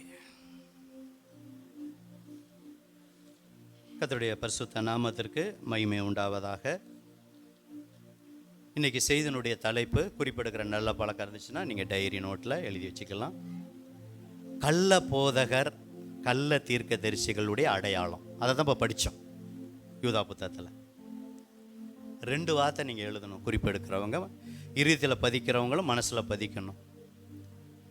கள்ள போதகர், கள்ள தீர்க்கதரிசிகளின் அடையாளங்கள். கொஞ்சம் பெரிய தலைப்பு தான் செய்தி. அவங்க 2 பேரையும் இன்றைக்கி தியானிக்க போகிறோம். கள்ள போதகரையும் கள்ள தீர்க்கதரிசியும். அதில் கவனிங்க, ரூபா நோட்டு நமக்கு இருக்குது. நான் பார்க்குறேன் எல்லாத்துலேயும் காந்தி தான் இருக்கிறார். வேறு யாராவது போட்டிருப்பாங்களா? நாட்டுக்கு சுதந்திரம் வாங்கி கொடுத்தவங்கன்னு பார்த்தா 10 ரூபா நோட்டில் யார் தான் இருக்கா? சத்தமாக சொல்லுங்கள். காந்தி தான். 20 ரூபா நோட்டில் யார் இருக்கா? பேசுங்க அப்போ தான் தூக்கம் வராது. காந்தி தான் இருக்கிறார். சரி, அது வேண்டாம். 50 ரூபா நோட்டில் யார் படம் தான் இருக்குது? சிலர்லாம் எனக்கு தெரியாதா பாஸ்டர், இப்படி ஒவ்வொன்றா கேட்கணுமா, டைமை வேஸ்ட் பண்ணுமாங்கிறீங்க. உங்களை கவனிக்கிறதுக்காக, அட்டென்ஷனுக்காக தான் இந்த செய்திக்கு போகிறதுக்கு முன்னாடி. சரி, 100 ரூபா நோட்லையாவது யாராவது பேரை போடுவாங்கன்னு பார்த்தா அதில் யார் தான்? காந்தி தான். சரி, கொஞ்சம் 200 ரூபா நோட்டு இன்னும் வேறு யாராவது போடுவாங்கன்னு நான் பார்க்குறேன். 200 ரூபா நோட்லையும் யார் தான்? சரி, 500 ரூபா நோட்லையும் யார் தான்? 1000 நோட்லாம் இடையில வந்துச்சு, இப்போ இல்லை. 2000 நோட்டெலாம் வந்துச்சு, என்ன செஞ்சிச்சு? அதெல்லாம் இப்போ இல்லை. நான் எதுக்கு நான் சொல்கிறேன்னா, நல்ல நோட்டை ரிசர்வ் பேங்கு கவர்னர் கையெழுத்து போட்டு பல மொழியை போட்டு இப்படி பின்னாடி திருப்பி பார்த்தா அந்த வெள்ளையில் காந்தி படம் தெரியணும், இதெல்லாம் தெரியும்னு சொல்லி தயாரிக்கிறாங்க. அப்படியே பாருங்கள், கவனிங்க, அப்படியே டூப்ளிகேட்டில் கள்ள நோட்டு என்ன செய்கிறாங்க? அடிக்கிறாங்க. ஆனால் கள்ள நோட்டை என்ன செஞ்சிடலாம்? கண்டுபிடிச்சிடலாம். எதுக்காக அதை சொல்கிறேன்னு பின்னாடி உங்களுக்கு தெரியும். பார்த்தா ஒரிஜினல் நோட்டு மாதிரியே இருக்கும். அப்படி மிஷினை வச்சு அப்படி பக்காவாக பண்ணுவாங்க. ஆனால் ஈஸியாக கள்ள நோட்டை என்ன செஞ்சிடுவாங்க? நமக்கு வேணாலும் தெரியாமல் இருக்கலாம், அது ஒரேன்னு சொல்லி மாறி மாறி கொடுத்துட்டு இருக்கலாம். கள்ள நோட்டை என்ன செஞ்சிடுவாங்க? கண்டுபிடிச்சிருவாங்க. அதே போல் தான் இந்த உலகத்தில் நல்ல போதகர் நிறையா பேர் இருக்காங்க, நல்ல தீர்க்கதரிசி நிறைய பேர் இருக்காங்க, நல்ல அப்போஸ்தலர்கள் நிறைய பேர் இருக்காங்க. இந்த 5 வகை ஊழியத்தில் அப்போஸ்தல ஊழியம், தீர்க்க தரிசன ஊழியம், சுவிசேஷ ஊழியம், மேய்ப்பர் ஊழியம், போதகர் ஊழியம். இது வரங்களாக ஆண்டவர் கொடுத்துருக்காரு. ஊழியமாக இருந்தாலும் இது வரங்களாக. இந்த 5 ஊழியர்களையும் நல்ல ஊழியர்கள் இந்தியாவில் இருக்காங்க. அகில உலகத்திலும் நல்ல அப்போஸ்தலர் இருக்கிறாங்க. நம்முடைய ஸ்தாபன தலைவர் டேவிட் பிரகாஷ் ஐயா நல்ல அப்போஸ்தலர். ஒரு அல்லையா சொல்லாமா? ஆமாம், அநேக சபைகள் அவங்க அப்பா சாபித்தார், யோபியான பிரகாசம். இப்போ நம்முடைய ஸ்தாபன தலைவர் ஐபிஎனுடைய பவுண்டர் டேவிட் பிரகாஷ் ஐயா பல சபைகளை ஸ்தாபிக்கிறாரு. வட இந்தியாவில் இன்னும் அநேக மிஷினரிகளை, நம்ம 6000 மிஷினரியில் அந்த ஒரு 1000 நம்ம ஐபிஏக்கும் கொடுக்குறோம். நம்ம சபையில் 6000 மிஷினரியை எஃப்எம்பிக்கு அங்கே கொடுக்குறோம். இப்படி பிரித்து கொடுக்குறோம், ஆஃபனேஜி கொடுக்குறோம். 6000 டிவைட் பண்ணி, அவ்வளோதான் நம்ம சபையில் வருமானம். இன்னும் நிறைய வந்தால் இன்னும் நிறைய மிஷினரிகளை நம்ம சபையின் மூலம் தாங்கலாம். பின்னாடி ஆண்டவர் செய்வார் அந்த இதய விருப்பத்தை. அப்போ நல்ல மிஷினரிகள் இருக்காங்க, நல்ல தீர்க்கதரிசிகள் இருக்காங்க. அதனால் எல்லாமே நீங்கள் இந்த செய்தி கேட்ட பிறகு எல்லாமே டூப்ளிகேட்டாக பார்த்துறாதீங்க. டூப்ளிகேட் பண்ண மாதிரி, கள்ள நோட்டு மாரி. இன்னும் சொல்ல போனால் உணவில் கூட கலக்கிறாங்க. பார்த்தீங்கன்னா உங்களுக்கு தெரியும், சிலர் கலக்கிறதுல சிலர் பார்த்தீங்கன்னா டீத்தூளில் கூட புளியங்கொட்டை என்ன செய்கிறாங்க? அரைச்சி அந்த கலருக்காக என்ன செய்கிறாங்க? அப்படி எல்லாத்துலேயும் இன்றைக்கி கள்ளம் வந்துருச்சு, கபடம் வந்துருச்சு. உணவில் மற்றதில் எல்லாமே வந்துருச்சு. எது நல்லது கெட்டது கண்டுபிடிக்க முடியல. அதே போல் தான் திருச்சபையிலையும் இந்த யூதா எழுதின நிருபம் பார்க்கும்போது பார்த்தீங்கன்னா, அப்போ இருந்த சூழ்நிலையில் அன்னைக்கே கள்ள போதகர் இருந்தாங்க. யூதா அந்த எழுதின பொதுவான நிருபம், அன்னைக்கு நிருபம் எடுத்த பார்த்தீங்களா, அதை தான் அதனுடைய கேரக்டர் எழுதுகிறார். அப்போ இங்கே மட்டும் இல்லை, பேதுருவும் அந்த கேரக்டர் எழுதுகிறார். அப்போஸ்தலனாகிய பவுலும் இந்த கள்ள போதகர், கள்ள தீர்க்கதரிசியை குறித்து தீமோத்தேயுக்கு எழுதும்போது அங்கேயும் சில காரியங்களை, ரோமாபுரி சபைக்கு எழுதுகிறாரு, கொரிந்து சபைக்கு சில வசனங்கள் வரும். அதன் செய்தியில் நீங்கள் அப்பப்போ கேட்கலாம். இப்படி யூதா நிருபம் மாத்திரமல்ல, இப்போ இந்த தலைப்புக்கு இதில் கொஞ்சம் தான் இருக்குது. இன்றைக்கி நேரம் இருக்கிற வரைக்கும் ஒரு 4 காரியத்தை சுருக்கமாக நான் சொல்ல இருக்கிறேன். நேரம் தான் 5 சொல்லுவேன், இல்லைன்னா 4ஓட முடிக்கலாம். நிறைய கள்ள போதகர்கள், இது இந்த 4 ரொம்ப முக்கியமானது. நிறைய கள்ள போதகருடைய கள்ள தீர்க்க சுபாவத்தை தியானிக்கும் போது வசனத்தில் இருக்குது. அதில் மிக முக்கியமான இம்பார்ட்டன்ட், இந்த 4 கண்டுபிடிச்சோம்னா ஈஸியாக கள்ள போதகர் கண்டுபிடிச்சிடலாம். யார் கள்ள போதகர், யார் உண்மையான போதகர், யார் நல்ல தீர்க்கதரிசி, யார் கள்ள தீர்க்கதரிசின்னு சொல்லி வசனத்தின் பிரகாரம் வச்சு கண்டுபிடிக்கலாம். ஓகேவா? சரி, இப்போ இதுலேயே ஒரு குறிப்பு சொல்கிறேன்.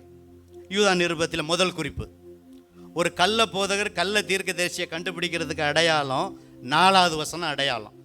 அதுதான் முதல்ல படித்தேன். இப்போ யாருனாலும் படிக்கலாம். ஏனெனில் நமது தேவனுடைய கிருபையை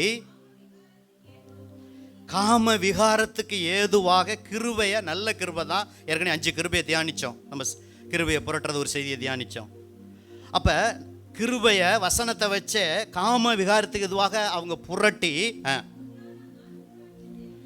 ஒன்றான ஆண்டவராகிய தேவனையும் நம்முடைய கர்த்தராகிய இயேசு கிறிஸ்துவையும் மறுதலிக்கிற பக்தியற்றவர்களாகிய சிலர், அந்த சிலர் தான் கள்ள தீர்க்கதரிசி, அந்த சிலர் தான் கள்ள போதகர். பலர் நல்ல ஊழியக்காரங்க இருக்காங்க, நல்ல தீர்க்கதரிசி இருக்காங்க. அந்த அதுல சிலர் எப்படி நுழையிறாங்களாம்? ஒரு சபையில பக்க வழியாய் நுழைகிறார்கள். அவர்கள் இந்த ஆக்கினைக்குள்ளாவர்கள் என்று பூர்வத்தில் எழுதியிருக்கிறது. சரி, இப்போ இந்த வசனத்தை பிரகாரம் கிருபையை குறித்து தியானிச்சிட்டோம்.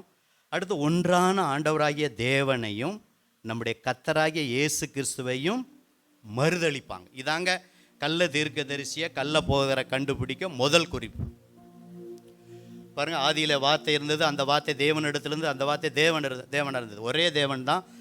பிரதர் சிஸ்டர், 3 ஆழ்த்தத்துவமாக இருக்கிறாங்க. கிறிஸ்துக்குள் மிகவும் பிரியமானவர்களே, 3 ஆழ்த்தத்துவமாக இருக்கிறாங்க. பிதாவாகிய தேவன், குமாரனாகி அவரும் தேவன் தான், ஆவியானவரும் தேவன் தான். 3 பர்சனாலிட்டி. ஆனால் அந்த கள்ள போதகர், கள்ள தீர்க்கதரிசிகள், அவங்களுடைய பிரசங்கத்தை நீங்கள் கவனிச்சிங்கன்னா, நான் எந்த சபையும் எந்த ஊழியக்காரையும் குறப்படுத்தலை. செய்தி வரும்போது நான் சொல்லி தான் ஆகணும். அதனால் அவங்கள நினச்சிக்கிட்டு அந்த சபையை நினச்சிட்டு நான் சொல்லலை, வசனத்தின் பிரகாரம் பேசுகிறேன். நம்முடைய இந்தியாவில் சில சபைகள் இருக்கிறது. பிதாவை மாத்திரம்தான் தெய்வமாக கும்பிடுவாங்க. இயேசுவை அவர் ஒரு தீர்க்கதரிசி, அவர் ஒரு சிருஷ்டிக்கப்பட்டார், அவர் ஜெனிப்பிக்கப்பட்டார், அவங்களை குறிச்செல்லாம் பிரசங்கம் பண்ணுவாங்க. ஆனால் இயேசு கிறிஸ்து மற்றவங்களை போல ஒரு தீர்க்கதரிசி தான், ஒரு மனுஷன்தான். அவரை பிதான்னு சொன்னார்.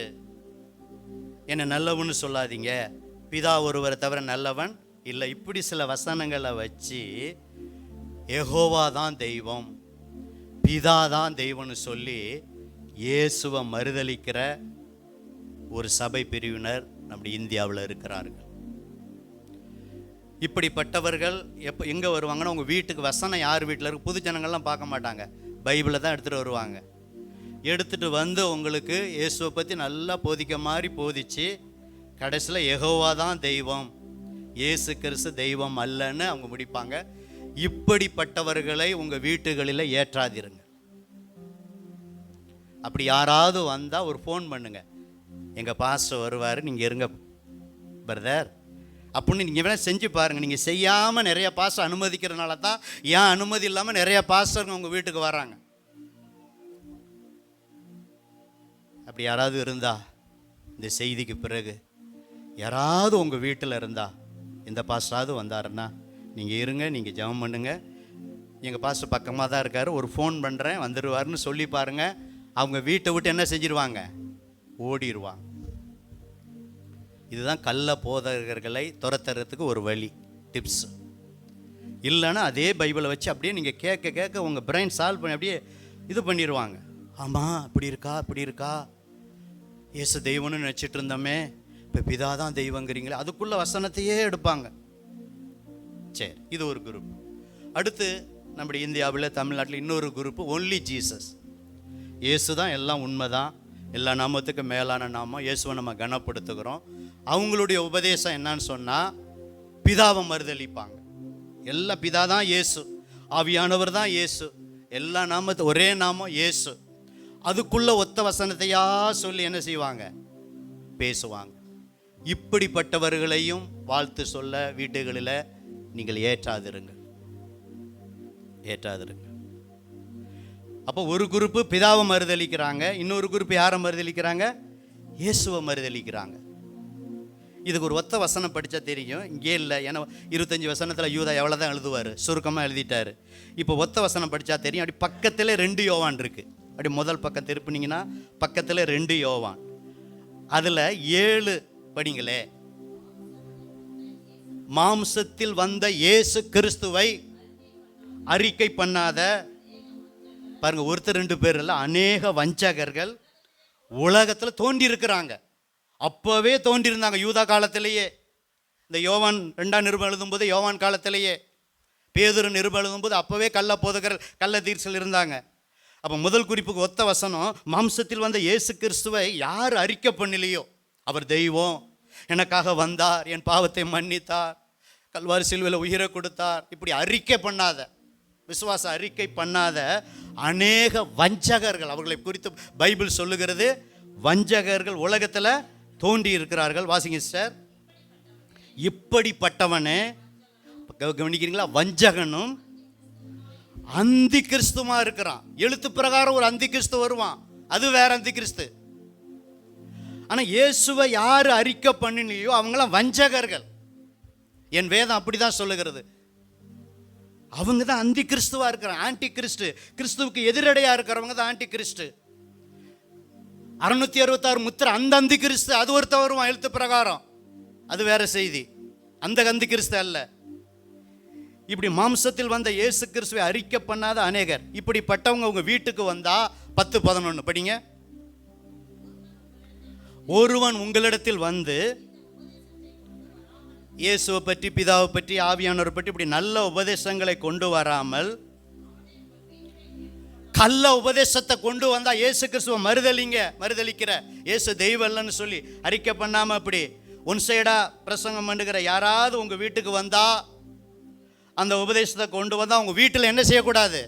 அதனால தான் ஆரம்ப செய்தியில் சொன்னேன், ஆரம்பத்தில் வீட்டில் ஏற்றுக்கொள்ளாதீங்க, அவனுக்கு பிரைஸ்லாட் சொல்லாதீங்க. பிரைஸ்லான்னு சொல்லிட்டு தான் வருவாங்க.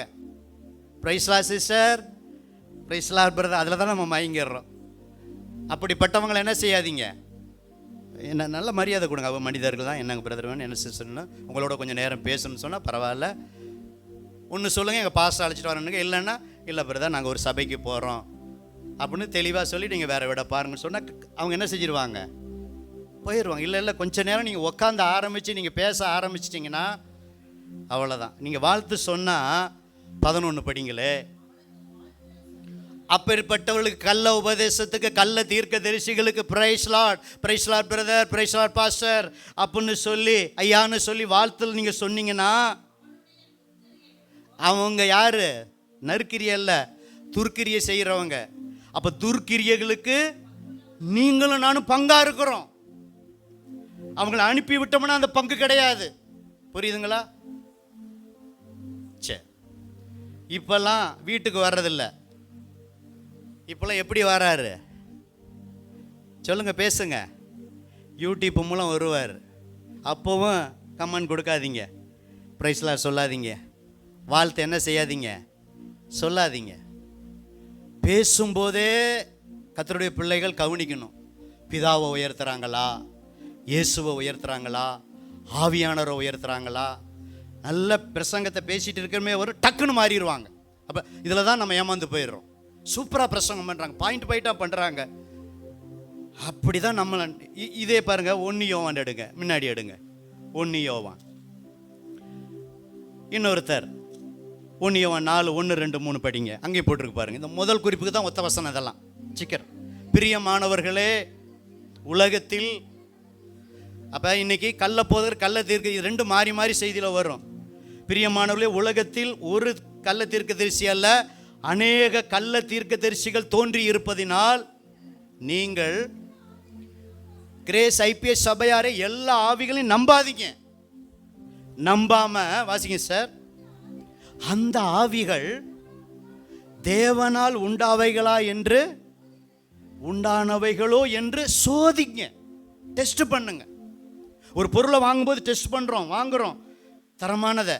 அது மாதிரி ஒருத்தர் கள்ள தீர்க்கதரிசிகள் வந்து இருக்கும்போது அந்த ஆவி எல்லா ஆவியும் நம்பாமல் அது தேவனால் உண்டானதா சொல்லி சோதித்தறீங்க. வாசிங்க சார்.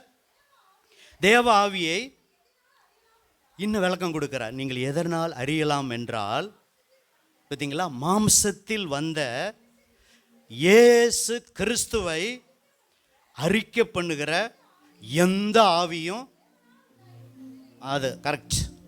இயேசு கிறிஸ்துவை ஏற்றுக்கிட்டு அக்செப்ட் பண்ணிக்கிட்டு அறிக்கை செஞ்சால் அவங்க உபதேசம் கரெக்ட். ரைட்டுங்களா? அடுத்து விளக்கம் கொடுக்குறாரு. அடுத்து, மாம்சத்தில் வந்த இயேசு கிறிஸ்துவை அறிக்கை பண்ணாத எந்த ஆவியும், எந்த கள்ள தீர்க்கதரிசியும், எந்த கள்ள போதகனும் அந்த போதனை தேவனால் உண்டானதல்ல, வருமென்று நீங்கள் கேள்விப்பட்ட, அது அந்தி கிறிஸ்துவ எழுத்து பிரகாரம் வரல, அந்தி கிறிஸ்துவின் ஆவி அதுவே. அது இப்பொழுது உலகத்தில் நிறையா இருக்கு.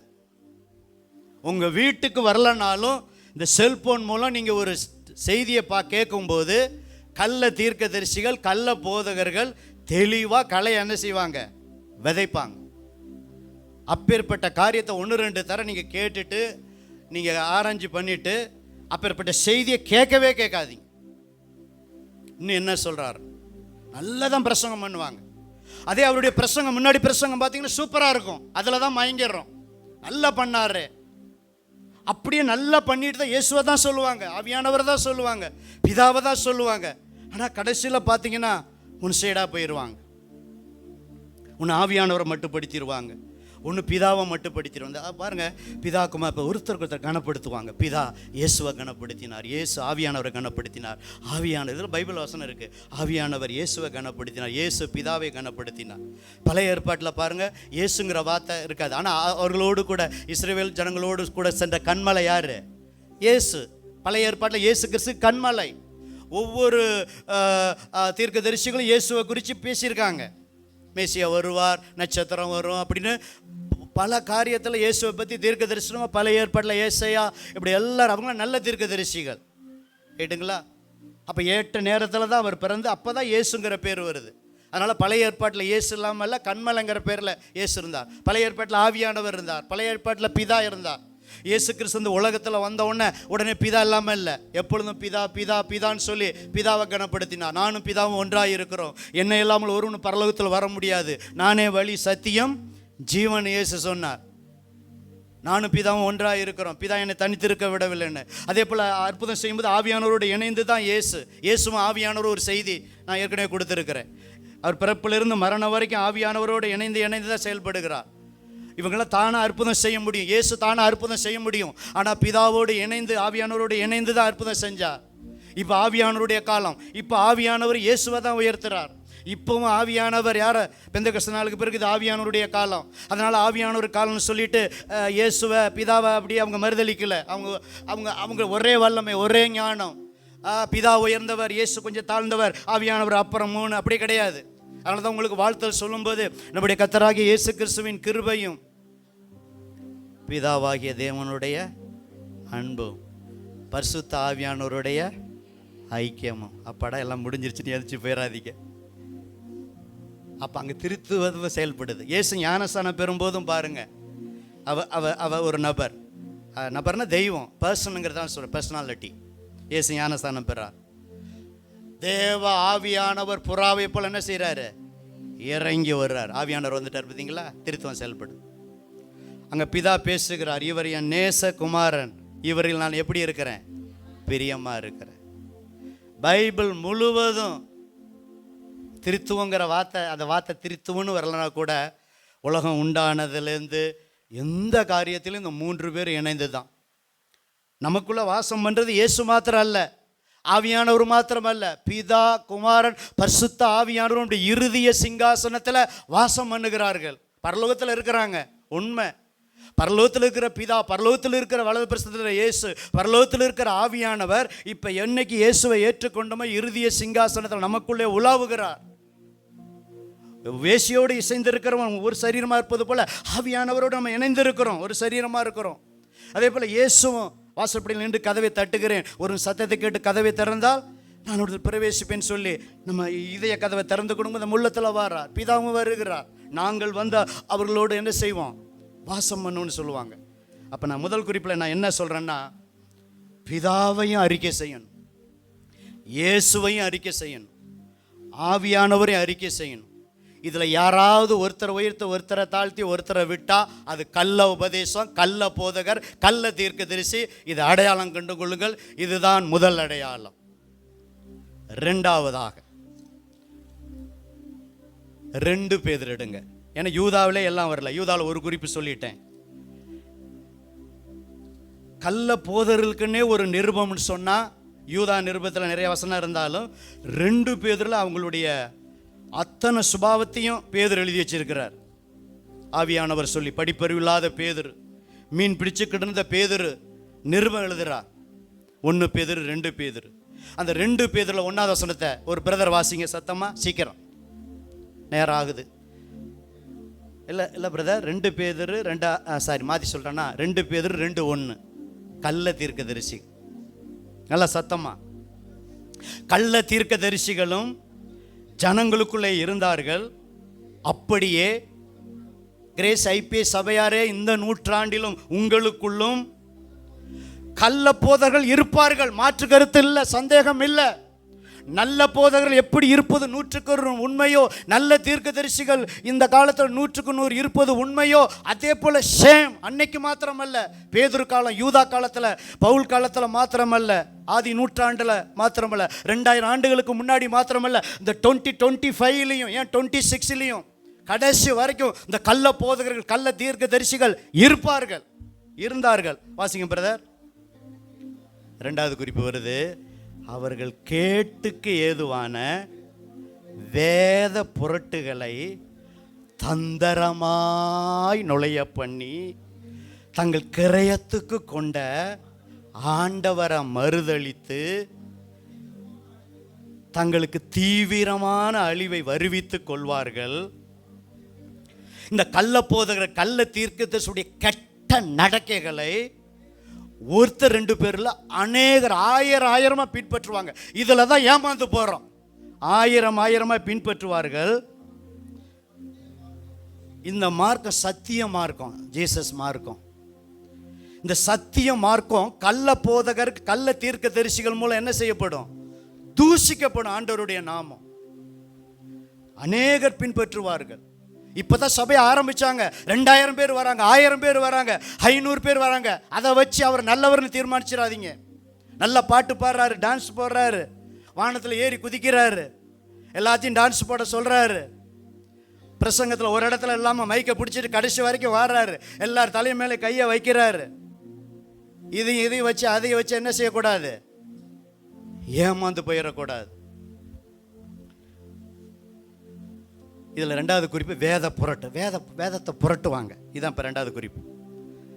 அன்பு தேவ பிள்ளைகளை, கிருபை எப்படி புரட்டுனாங்களோ வசனத்தை, அதே போல் வசனத்தை அப்படியே புரட்டுவாங்க. இப்போ ஒத்த வசனம் வாசிச்சா தான் புரியும். இப்போ தீமேத்திக்கு வாங்க.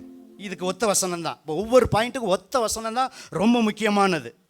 அந்த தலைப்பில் ஃபஸ்ட்டு வசனம் முக்கியம். அதுக்கு ஒத்த வசனம் வரும்போது இன்னும் அந்த தலைப்பை மெருகூட்டும். இப்போ பாருங்க, 1 பேதுரு 4:1. யாருனாலும் வாசிக்கலாம், வாசிக்காதவங்க 1 பேதுரு 4:1 ஒருத்தர் வாசிங்க. ஆகிலும் இல்லை சிஸ்டர், சாரி 1 பேதுரு சொல்லிட்டேன்னா 1 தீமோத்தேயு மாறி சொல்கிறேன். 1 தீமோத்தேயு 4:1. ஆகிலும் ஆவியானவர் வெளிப்படையாய் சொல்லுகிறபடி பிற்காலங்களிலே மனசாட்சியிலே சூடுண்ட பொய்யருடைய மாயத்தினாலே, நல்லா கவனிக்கிறீங்களா, சிலர் வஞ்சிக்கிற ஆவிகளுக்கும் பிசாசனுடைய உபதேசங்களுக்கும் செவி கொடுத்து விசுவாசத்தை விட்டு விலகி போவார்கள். விவாகம் பண்ணக்கூடாது. பாசனா விவாகம் பண்ணக்கூடாது. விவாகம் பண்ணாமல் கல்யாணம் பண்ணாமல் ஊழியக்காரன் இருக்கணும் அப்படின்னு சொல்கிறவங்களாம் கள்ள போதகர், கள்ள தீர்க்கதரிசி. பைபிள் சொல்லுது, வேகிறத பார்க்கிலும் திருமணம் பண்ணிக்கிறது என்னது? நல்லது. கல்யாணம் பண்ணாமல் ஒரு ஆள் இழுத்துட்டு போகிறதா என்னது? பாவம். ரைட்டுங்களா? பைபிளில் 2க்கும் ஆதாரம் இருக்குது. மோசே கல்யாணம் பண்ணவர், பவுல் கல்யாணம் பண்ணலை.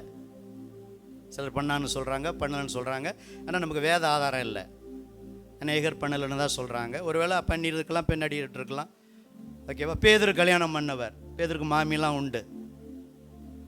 கல்யாணம் பண்ணாமல் இருந்தால் தான் தேவனோடு உறவாட முடியும். எங்க ஏனோக்கு கல்யாணம் பண்ணவருங்க, எலியா கல்யாணம் பண்ணாதவர். இப்படி 2க்கும் அது ஒரு வரம். கல்யாணம் பண்ணாமல் இருப்பது அவங்களுடைய பிரதிஷ்டை வரன்னு சொல்லலாம். இப்படி பிசாசனுடைய உபதேசம், அடுத்து விற்கிறதுக்கு படைச்சது தான் சாப்பிடக்கூடாது. இப்போ கடையில் போகிறோம், கடையில் போகிறத நம்ம என்ன செய்யக்கூடாது, அவர் காலையிலே பூஜை பண்ணிடுவார் கொஞ்சோண்டு எடுத்து. நம்ம போய் அப்படின்னா எல்லா ஹோட்டலில் போனாலும் என்ன தான் இருக்குது, எந்த ஹோட்டலுக்கும் போக முடியாது. கிறிஸ்தவ ஹோட்டலுக்கே போக முடியுமா? எத்தனை பேர் கிறிஸ்தவ ஹோட்டல் வச்சுருக்காங்க வசனத்தை வச்சு? யோசிச்சு பாருங்கள். அதை தான் அதில் போடப்பட்டிருக்கு கீழே. பிசாசின் உபதேசம், மனசாட்சி உடைய பெயர், வஞ்சிக்கிற ஆவியிடம், விவாகம் பண்ணாதிருக்கவும், 3 பாருங்க, விசுவாசிகளும் சத்தியத்தை அறிந்தவர்களும் ஸ்தோத்திரத்தோடு அனுபவிக்கும்படி தேவன் படைத்த போஜன பதார்த்தங்களை விளக்கவும் வேண்டும் என்று அந்த பொய்யர் என்ன செய்கிறாங்க? அவங்களாம் பொய்யர், கல்லை தீர்த்து கல்லை போதெல்லாம் பொய்யர். பிசாசுடைய உபதேசம், பிசாசு பொய்க்கு தலைவன்.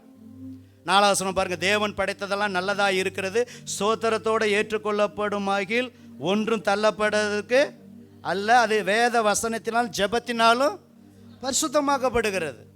நீங்கள் நல்லா ஜெபம் பண்ணிட்டு அடித்து புசிங்க, என்னிடத்தில் வருகிறவனை நான் புறம்பே தள்ளுவதில் சொல்லி ஒன்று அப்படின்னா சுகர் தான் வரும். அப்படா நமக்கு எது ஒத்துக்கலான்னு பார்த்துட்டு தான் என்ன செய்யணும். ஆனால் ஜெபம் பண்ணும்போது அது பரிசுத்தமாக்கப்படும். எதை தாங்க சாப்பிட்றது? அதில் வாயு இதில் வாயு, அதை சாப்பிட. ஒரு ஆள் டாக்டர் சாப்பிட சொல்கிறாரு, டாக்டருக்கு யாரும் நினச்சி அர்த்தப்படாதீங்க. ஒரு டாக்டர் சாப்பிட சொல்கிறாரு, ஒரு டாக்டர் சாப்பிட வேண்டாங்கிறாரு. அதை என்னதை தாங்கிறது போட்டு ஒரே இது யூடியூப் வந்த பிறகு பார்த்தீங்கன்னா ஜனங்க குழம்பி போயிட்டாங்க. நான் சொல்கிறேன், நீங்கள் சாப்பிட்டு பார்த்து உங்களுக்கு உடம்புக்கு என்ன ஒத்துக்குதோ அதை என்ன செய்யுங்க, கிராஜுவலாக சாப்பிடுங்க. சுகர்லாம் இருந்துச்சிங்கன்னா உங்களுக்கு அது என்ன தேவையோ, டயபெட்டிஸ், இது அது என்னது இல்லை சுகர், இன்னொன்று வரும் பிபி இருந்துச்சுன்னா அதுக்கு என்னென்ன சாப்பிடணும், இன்னும் என்னென்ன அப்படி ஒவ்வொரு காரியங்கள் இருக்குல்ல. நல்ல டயட்டிஷனை பார்த்து என்னென்ன சாப்பிடணும் பண்ணி நீங்களாக பார்த்து செக் பண்ணி, ஏதாவது அப்பப்போ செக் பண்ணி அப்படி சாப்பிடுங்க. ஜபத்தோடு சாப்பிடுங்க, ஒன்றும் பிரச்சனை கிடையாது.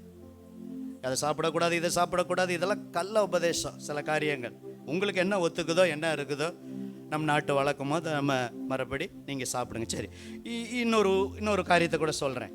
இப்போ 1 தீமோத்தி சொல்லுங்க, 2 தீமோத்திக்கு வாங்க. இந்த 2வது குறிப்புக்கு ஒத்த வசனம் 2 தீமோத்தி 4:3 ஒருத்தர் படிங்க சீக்கிரம். ஏனென்றால் ஆரோக்கியமான உபதேசத்தை தான் நல்ல போதகர், நல்ல தீர்க்கதரிசி பிரசங்கம் பண்ணுவாங்க. ஒரு தீர்க்கதரிசியாக இருந்தாலும் அவரும் பிரசங்கம் பண்ணுறவர் தான், ஒரு போதகர் இருந்தாலும் பிரசங்கம் பண்ணுறவர் தான். அவங்களுக்கு மற்ற ஊழியர் இருந்தாலும் பிரசங்கம் பண்ணுற ஊழியம், தீர்க்கதரிசியும் பிரசங்கம் பண்ணுவாங்க, போதகரும் பிரசங்கம் பண்ணுவாங்க. அவங்களை எப்படி கண்டுபிடிக்கிறதுனா, அவங்க வாயிலேருந்து வர்ற உபதேசம் எப்படி இருக்கும்? ஆரோக்கியமான சவுண்ட் டாக்டரின், ஆரோக்கியமான உபதேசமாக இருக்கும். வாசிங்க சார். ஆனால் பொறுக்க மனதில்லாமல் செவித்தின உள்ளவராகி தங்களுக்கு சுய இச்சைகளுக்கேற்ற போதகர்களை தங்களுக்கு திரளாய் சேர்த்து கொண்டு என்ன செய்வாங்கன்னா, ஆரோக்கியமான உபதேசம் சபையில் சொல்லும்போது, இயேசுவின் உபதேசத்தை சொல்லும்போது, நல்ல உபதேசத்தை சொல்லும்போது அதை பொறுக்க மனதில்லாமல் செவித்தினர் உள்ளவர்கள் ஆகி அவங்களுக்கு தகுந்த மாதிரி யார் எங்கே பிரசங்கம் பண்ணுறாங்க, எந்த யூடியூப்பில் எந்த பாஸ்டர் பிரசங்கம் பண்ணுறாங்க, எந்த கள்ள தீர்க்கதரிசி பிரசங்கம் பண்ணுறாங்க, அதை பார்த்து திரளான இந்த வசனத்தின் பிரகாரம் சுய இச்சைகளுக்கு ஏற்ற தங்களுக்கு திரளாக சேர்த்து கொண்டு, அடுத்த பக்கம் திருப்பி படிங்க. சத்தியத்துக்கு அவங்க செவி என்ன செய்கிறாங்க, விலக்கி கட்டுக்கதைகளுக்கு சாய்ந்து போகும் காலம் இந்த 2025 தான் அதிகமாக இருக்கு. அப்போவே இருந்துச்சு ஆதி சபையில்.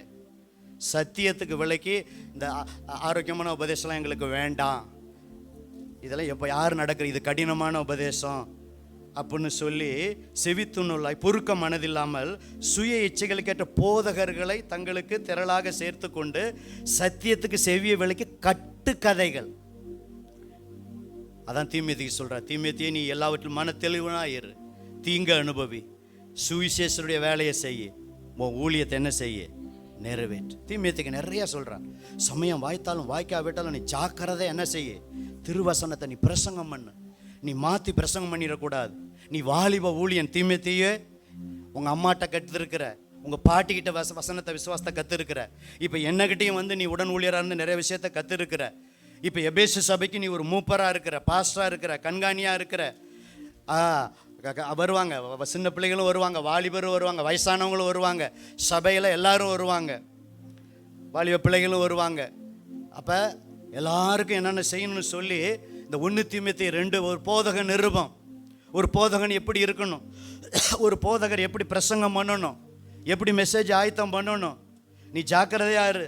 நீ நான் வருமளவும் வாசிக்கிறதில்ல, நீ சபைக்கு புத்தி சொல்றதில்ல, சபைக்கு நீ உபதேசிக்கிறதில்ல. நீ என்ன செய்ய? ஜாக்கிரதையாயிரு. 1 தீமோத்தேயு 4:13 பாருங்க. நான் வருமளவும் வாசிக்கிறதிலும் புத்தி சொல்லுகிறதிலும் உபதேசிக்கிறதிலும் எப்படி தீமோத்தேயுவே நீ ஜாக்கிரதையாயிரு. 16 பாருங்க. 1 தீமோத்தேயு 4 நானே வாசிக்கிற நேரத்தை கருதி. உன்னை குறித்தும் உபதேசத்தை குறித்து என்ன செய்ய? எச்சரிக்கையாயிரு. மாற்றி பிரசங்கம் பண்ணிடாத.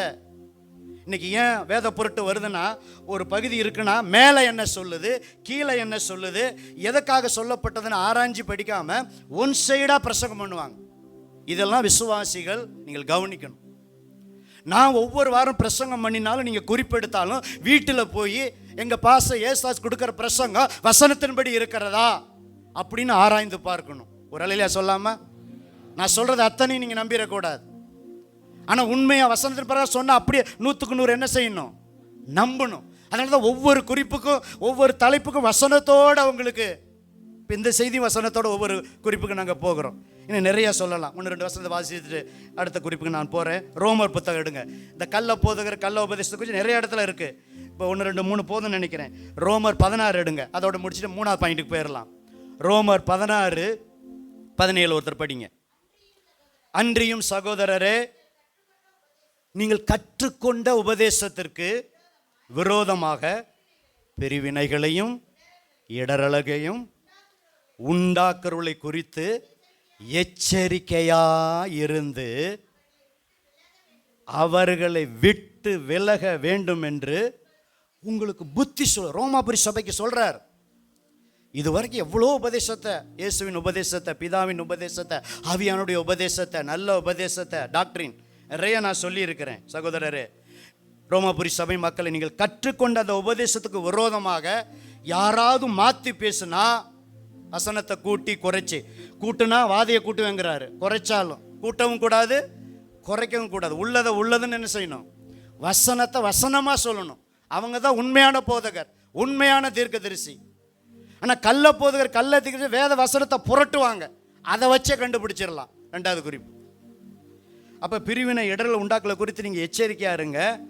அவர்களை விட்டு விலக வேண்டும் என்று புத்தி சொல்லிட்டு அடுத்த வசனம் 18. அப்படிப்பட்ட கள்ள போதகர் கள்ள தீர்க்கதரிசிகள் நம்முடைய கர்த்தராகிய இயேசு கிறிஸ்துவுக்கு ஊழியம் செய்யாமல் எங்க வயிற்று பொழப்புக்காக ஊழியம் செய்கிற ஆட்கள். உங்களாம் பணத்துக்காக, வயிற்றுக்காக, அது 3வது குறிப்பில் வருது, ஆனால் இதிலே வந்துடுது. வயிற்றுக்காக ஊழியம் செய்வாங்க. நல்ல நயம், அப்படியே உள்ளம் உருகி கர்த்தர் உன்னை தொடுகிறார். இப்படி சொன்னால் யாருக்கு கேட்க நல்லா இல்லை இனிமையாக இல்லாமல் இருக்கும். கர்த்தர் உங்கள் துக்கத்தை சந்தோஷம். நான் யாரையும் குறை சொல்ல வரல. அந்த நய வசனிப்பா அப்படி அழுக மாட்டாங்க. அப்படி அழுகிற மாதிரி என்ன செய்வாங்க? அப்படிலாம் யாரையும் பார்த்தது இல்லையோ? ஒரு சிலர் தான் தலையாட்டுறீங்க, பார்த்துருக்கீங்க. அப்படியே உருகி, உள்ளம் உருகி. அது தவறல்ல, மனதுருக்க தேவை. ஒவ்வொருத்தருடைய பாணி, ஒவ்வொரு பிரசங்கம். அந்த பிரசங்கம் பண்ணவங்களை குறை சொல்லலை. ஆனால் கள்ள போதகராக இருந்து, கள்ள தீர்க்கதரிசியாக இருந்து அப்படியே நய வசனிப்பினாலும், அப்படி இச்சக பேச்சினாலும்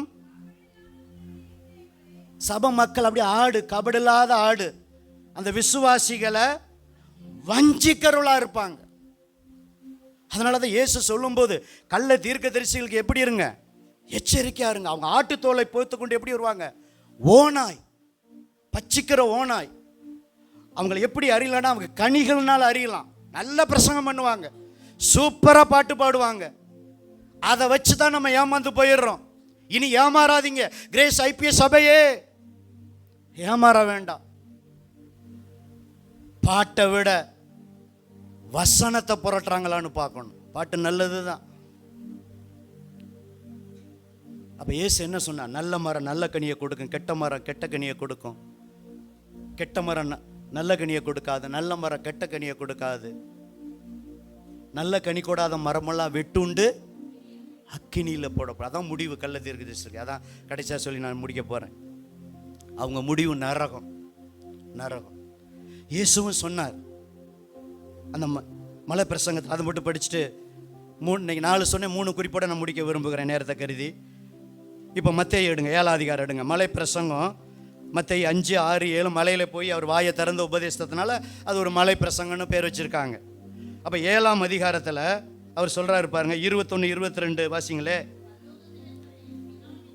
பரலோகத்தில் இருக்கிற என் பிதாவின் சித்தத்தின்படி செய்கிறவனே பரலோக ராஜ்யத்தில் பிரவேசிப்பவனே அல்லாமல், கவனிக்கிறீங்களா, என்னை நோக்கி கத்தாவே கத்தாவே என்று சொல்லுகிறவன் அதில் பிரவேசிப்பது இல்லை. கவனிங்க, இவங்க தான் கள்ள தீர்க்கதரிசி, இவங்க தான் கள்ள போதகர்கள். இப்படி தான் கண்டுபிடிக்கணும். அந்நாளிலே நாய் தீர்ப்பு குறித்து போன வாரம் நம்ம தியானித்தோம். அப்போ அந்நாளிலே அநேகர் என்னை நோக்கி கர்த்தாவே கர்த்தாவே, பார்த்தீங்களா, தீர்க்க தரிசனம் சொல்லியிருக்காங்க. அப்போ தீர்க்க தரிசி, உமது நாமத்தினால் நாங்கள் தீர்க்க தரிசனம் உரைத்தோம் அல்லவா. பிசாச கூட துரத்துவாங்க, ஜீசஸ்ம்பாங்க. இவங்க வேற பேர் சொல்லலையே, இயேசுன்னு தான் சொல்ல. அப்போ அதில் தான் ஏமாந்து போயிடுறோம் விசுவாசி ஊழியக்காரன்.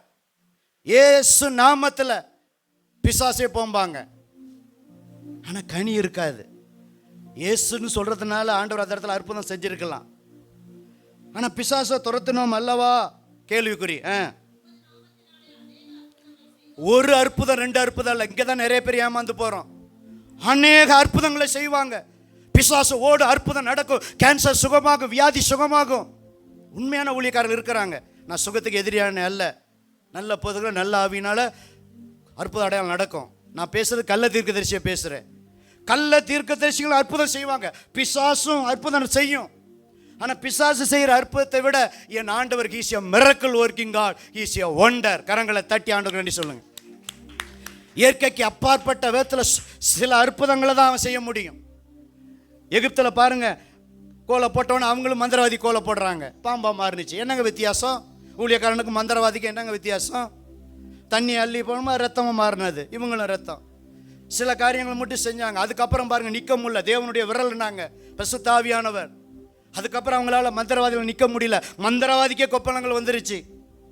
மோசே ஆரோனுக்கு விரோதமாக நிற்க முடியல. நம்முடைய ஆண்டவர் இயற்கைக்கு அப்பாற்பட்ட விதத்தில் அற்புதங்களை செய்கிற தேவன்.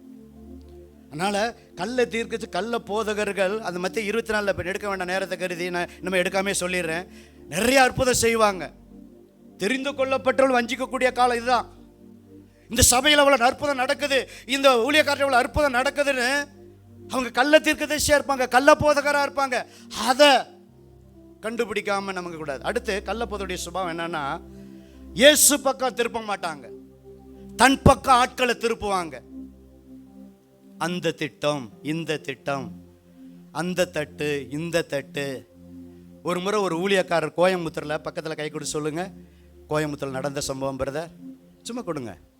கோயம்புத்தூரில் நடந்த சம்பவம், ஒரு லோடு செங்கலை ஒரு பாஸ்டர், நான் கட்டுக்கதையை சொல்ல நடந்ததை சொல்கிறேன், எடுத்து வச்சுட்டு இதை வாங்கிக்கிட்டு நீங்கள் போங்க, யாரெல்லாம் இடம் வாங்கலையோ இடம் வாங்குவீங்க, உங்கள் வீடெல்லாம் என்ன செய்யப்படும், கட்டப்படும்னு அறிவிப்பு சொன்னார். ஒரு செங்கல் விழன்னு சர்ச்சு முடிஞ்சோன்னு அந்த ஒரு லோடு செங்கல் அப்படியே திந்து போச்சு அந்த சபையில். இது கோயம்புத்தூரில் நடந்த சம்பவம். இவங்க நல்ல தீர்க்கதரிசியா? எங்கள் வேதத்தில் செங்கல் இவ்வளோ விலை, இதை எடுத்துகிட்டு போய் நீங்கள் வச்சிங்கன்னா உங்கள் வீடு கட்டப்படும். எவ்வளோ மூட நம்பிக்கை பாருங்கள். மக்களும் பாருங்கள், மக்களை குறை சொல்லல, அவங்க ஆடுகள் அப்படி தான் இருப்பாங்க. இந்த கள்ள தீர்க்கதரிசிகள் இப்படி தன் பக்கம் என்ன செய்வாங்க, அப்போ கற்றுக்கொண்ட உபதேசத்துக்கு நம்ம என்ன செய்யணும், நிலைச்சிக்கணும். நான் அடிக்கடி சொல்லுவேன், இந்த 26 வருடத்தில் சொன்ன உபதேசத்தில் நிலைச்சிருந்தீங்கன்னா அத்தனை பேர் நீங்கள் பரலோகம் போகலாம். ஒரு அலையா சொல்லாமா? போன வாரம் நாய் தீர்ப்பு குறித்து செய்தி கொடுத்தோம். இந்த 26 வருடத்தில் பிரசங்கமான தலைப்பே இல்லை. இந்த 8 நாளும் ஊழியக்காரர்கள் டிசம்பரில் இப்போ வர ஒரு மாதத்தில் 3 ஊழியக்காரர் வெளியேந்து வராங்க. அவங்களாம் செலக்ட் பண்ணி தான் நம்ம ஏற்றுறோம். அவங்க நல்ல போதகரா, கள்ள தீர்க்கதரிசிகளா, பணத்துக்காக ஊழியம் செய்கிறாங்களா? அப்போ 3வது ஒரு சுபாவம் நான் எடுக்கலை, இப்போ நேராச்சு பேட்ட இன்னொரு 1/4 மணி நேரம் தான் நமக்கு இருக்குது. பொருளாசை உடையவர்களாக இருப்பாங்க, அதை மட்டும் எழுதி வச்சுக்காங்க. ஃபஸ்ட்டு பிதாவை மறுதளிப்பாங்க, சிலர் இயேசுவை மறுதளிப்பாங்க, சிலர் ஆவியானவர் மறுதளிப்பாங்க. இதை யாரை மறுதளிச்சாலும் கள்ள போதகர், கள்ள தீர்க்கதரிசி, இது ஒன்று அடையாளம். இப்படி தான் கண்டுபிடிக்கணும். ரெண்டாவது வசனத்தை என்ன செய்வாங்க? புரட்டுவாங்க.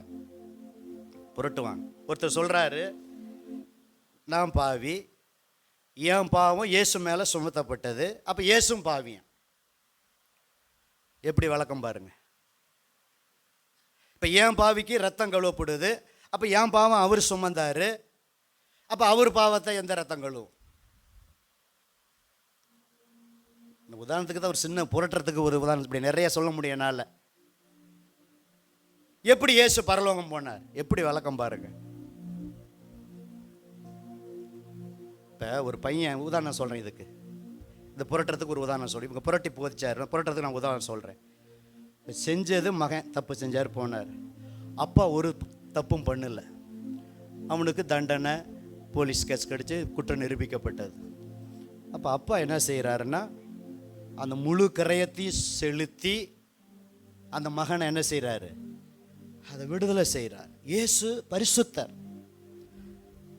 அவர் பாவம் ஆக்கப்பட்டார், அவ்வளவுதான். அவர் பாவி கிடையாது. இதை அந்த போதகர், கள்ள போதகர் அதை மாற்றி வசனத்தை புரட்டி என்ன செய்கிறாரு?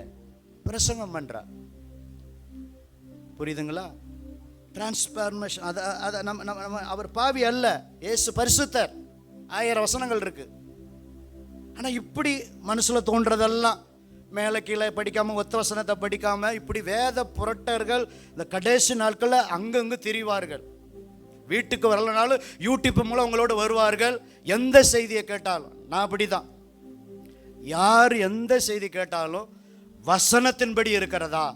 இப்போ நேற்று கூட்டத்துக்கு போனோம், ஜெனிஃபர் சிஸ்டர் வந்தாங்க. வந்தீங்களா சிஸ்டர்? கையை உயர்த்துங்க. உங்களுக்கெல்லாம் வாய்ஸ் மெசேஜ் போட்டேன், வந்துருந்தீங்கன்னா நல்லா இருந்திருக்கும். 2 பாஸ்டர் 2 செய்தி கொடுத்தாங்க நேற்று கூட்டத்தில். அருமையான செய்தியை கொடுத்தாங்க. செய்தியை கவனிக்கணும், குறிப்பெடுக்கணும். அப்படி 2 செய்தியில் நிறைய நான் கற்றுக்கொண்டேன். தெரிஞ்ச செய்தி தான், சிலது தெரியாததையும் கற்றுக்கொண்டோம். அப்போ நான் ஒரு பாஸ்டர் 26 வருடம் பிரசங்கம் பண்றேன், நான் கற்றுக்கொள்ள தேவையில்லைன்னு கூடாது. நம்ம வாழ்நாள் இறுதி வரை கற்றுக்கொண்டே இருக்கணும். ஒரு அல்லையா சொல்லாமா? ஆமா. கட்டுறது கைமண் அளவு கல்லாதது உலக அளவுன்னு உலகத்தானே சொல்றான். இந்த பைபிள் எல்லாத்தையும் முடிச்சிட்டேன், எல்லாம் எனக்கு தெரியும் அப்படின்னு யாரும் சொல்ல முடியாது. நானும் 26 ஆண்டுகளாக பைபிள் படிக்கிறேன். அது 91 ரசிக்கப்பட்டேன். அப்போ 30 ஆண்டுகளுக்கு மேலே. அப்போ இன்னும் படிக்க படிக்க புதுசாக இருக்கு. எத்தனையோ தடவை பைபிள் படித்தாலும் அது திரும்ப திரும்ப புதுசாக இருக்கு. அப்போ 3வது குறிப்பு, அதை மட்டும் சொல்லி முடிக்கிற, பொருள் ஆசையாக இருப்பான். பணம் தேவை. இப்போ நம்ம கிறிஸ்துமஸுக்கு 80,000 தேவை, 1 லட்சம் தேவை. இன்னும் கூட வந்தா குறைஞ்சது 80,000, 49,500 பொருத்தனம் பண்ணியிருக்கிறோம். இருக்கிறத வச்சு இன்னும் இடையில காணி கிடச்சா அதை செய்ய போகிறோம் இல்லையா? இந்த 49,500 வச்சு இன்னொரு 500 தான், 50,000 வச்சுக்கோங்க. எல்லோரும் சேர்ந்து பொருத்தனம் பண்ணியிருக்கோம். இன்னும் ஒரு சில யாராவது கொடுத்தா இன்னும் கொஞ்சம். அதை உண்மை உத்தமாக என்ன செய்யணும்? என்னத்துக்கு கேட்குறோமோ அதை சரியாக செலவு செஞ்சு அதை என்ன செய்யணும்? கணக்கு ஒப்புவிக்கணும். இவங்களை எப்படி கண்டுபிடிக்கலாம்னா, அந்த பொருளாசை உடையவர்களாக இருப்பாங்க. இதுக்கு ஒரு நல்ல உதாரணம் சொல்லிட்டு நான் முடிக்க விரும்புகிறேன். நீங்கள் யாரும் எடுக்க வேண்டாம். ஒரு 4 அதிகாரத்தை 5 நிமிஷத்தில் சொல்ல போகிறேன். எப்படி பாஸ்டர்? 4 அதிகாரத்தை சொல்லுங்க சத்தமா. 4 அதிகாரத்தை 5 நிமிஷத்தில் சொல்லி நான் முடிக்க போகிறேன். கவனிங்க. நீங்கள் எடுக்க வேண்டாம், எழுதி மட்டும் வச்சுங்க. குறிப்பு எடுக்கிறவங்க இறுதிய பழை எழுதுறவங்க இறுதிய பழை எழுதி வைங்க. அந்த யூதா புத்தகத்தில் பொருளாசையை குறித்து ஒரு பிளேயாம்னு ஒருத்தர் வர்றார். யார் வரா? காயின் வராரு ஃபஸ்ட்டு, அது வேற வழி. கோராக வர்றார், அவங்க பாவம் வேற. பிளேயாம் பாவம் தான் பொருளாசை. இது என்னாகுமா? 22, 23, 24, 25. இந்த 4 அதிகாரத்தை 5 நிமிஷத்தில் சொல்லி சாட்சிக்கு போக போகிறோம். கவனிங்க. இப்போ இஸ்ரவேல் ஜனங்கள் ஒவ்வொரு இடமா வரும்போது ஒரு இடத்துக்கு வர்றாங்க. மோவாப்பு சமமான பூமிக்கு அந்த இடத்துக்கு வரும்போது அங்கே பாலாக், மோவாப்பு அரசன் பாலாக் வந்து, இந்த ஜனங்கள் ஏற்கனவே யுத்தம்லாம் பண்ணிட்டு 2 ராஜாக்கள்ன்ட்டு வந்திருக்காங்க, இவங்க மாடு மேயிற மாதிரி நம்மளை மேய்ஞ்சிருவாங்க. எப்படி சொல்கிறாரு பாருங்க ராஜா, மாடு மேயிற மாதிரி மேய்ஞ்சி போட்டுருவாங்க. ஆனால் இங்கிட்ட ஒருத்தர் தீர்க்க தரிசின்னு ஒருத்தர் இருக்கார். இவர் கள்ள தீர்க்க தரிசி, இவர் நல்ல தீர்க்க தரிசி. அவர் பிள்ளையம் யார்? கள்ள தீர்க்க தரிசி, பொருளாசை உடையவர். அப்போ என்ன சொல்கிறாரு? பிரபுவங்கள்லாம் அனுப்பி இந்த ஜனங்களை போய் இவர் யார் ஆசீர்வதிக்கிறாரோ அவங்க ஆசீர்வாதமாக இருப்பாங்க, யார் சாபம் போடுறாரோ அப்படின்னு அந்த பாலாக்கரசன் அறிந்து சில பிரபுக்கெல்லாம் பஸ் அனுப்புகிறார். நல்லா கவனிங்க, சுருக்கமாக சொல்கிறேன். இவங்கெல்லாம் நிப்பாட்டை வச்சுட்டு இவர் ஜெபிக்கிறார். பிள்ளையா நல்லா கவனிங்க, கர்த்தர் தெளிவாக சொல்கிறாரு, அதே போதும், நீ போக வேண்டாம், இஸ்ரவேல் ஜனங்கள் என்ன செய்ய வேண்டாம், சாபம் போட வேண்டாம், அவங்க ஆஸ்வதிக்கப்பட்டவங்க தெளிவாக சொல்லிட்டார். அந்த ஒரு முடிவே போதும். நான் வரமாட்டேன்னு சொன்னது அவர் நல்ல தீர்க்கதரிசி மாறி இருப்பார். ஆனால் அவர் கள்ள தீர்க்கதரிசி பொருளாசை உடையவராய் பிழையாமல் இருந்ததுனால மறுபடி பாலாக்க இன்னும் கனவான்களை பிரபுக்களை அனுப்பி வச்சு நான் கனம் பண்ணுவேன், உங்களை கனம் பண்ணுவேன் அப்படின்னு சொன்னோன்னே ஏற்கனவே இவர் இருதயத்தில் பொருளாசை, அந்த பொருளாசை இருக்கிறதுனால ரெண்டாவது மறுபடியும் போய் ஜெபம் பண்ணுறார். கவனிங்க, அப்போ ஆண்டவர் என்ன சொல்ற, போன்னு சொல்ற. முதல்ல என்ன சொன்னார் சொல்லுங்க, போக வேண்டான்னு சொல்ற, அதே போதும். மறுபடியும் ஒரு இருதயத்தில் மனுஷன் முகத்தை பார்க்க கர்த்தர் இருதயத்தை பார்க்கிறார். பிதாவினுடைய இருதயத்தில் பொருளாசை நிறைந்திருந்ததை பார்த்தார். உண்மையா சொல்லல அவர், ராஜா கணம் பண்ண நிறைய வெயிட் கிடைக்கும், பணம் கிடைக்கும், வீடு கட்டலாம், அதை கட்டலாம், எதை கட்டலாம், ஊழியம் செஞ்சுட்டு கஷ்டப்படுறோம் அப்படின்னு. நடந்தது தெரியும், காரியத்தை சுருக்கிறேன் போன்னு சொல்றார். இப்படி கழுதையில் போகும்போதே கவனிங்க, கர்த்தருடைய தூதனானவர் வழியில் என்ன செய்யறாரு, பிரியதேசன் நிற்கிறாரு பாருங்க. இப்போ உதாரணத்துக்கு அப்படி நிற்கிறாரு, அலுவலனா உள்ள வந்துருங்க பிரதர், அலுவலனா உள்ள வந்துருங்க, இல்லாட்டா அங்கே நின்று கவனிச்சுக்காங்க, மெசேஜை விட்டுறக்கூடாது. இப்போ பிரியதர்சன் மாரி சொல்றவார் இப்படின்னு போகும்போது ஒன்றாவது சொன்னேன். அப்படி வழியில் நிற்கும்போது கர்த்தருடைய தூதனானவர் அப்படி பிரியதர்சன் மாரி நிற்கும்போது நல்லா கவனிங்க, கழுதை என்ன செஞ்சுக்கிச்சு, பேசுங்க, என்ன செஞ்சிச்சு, வழி விலகி போனோன்னு ஒரே அடி கழுதைய.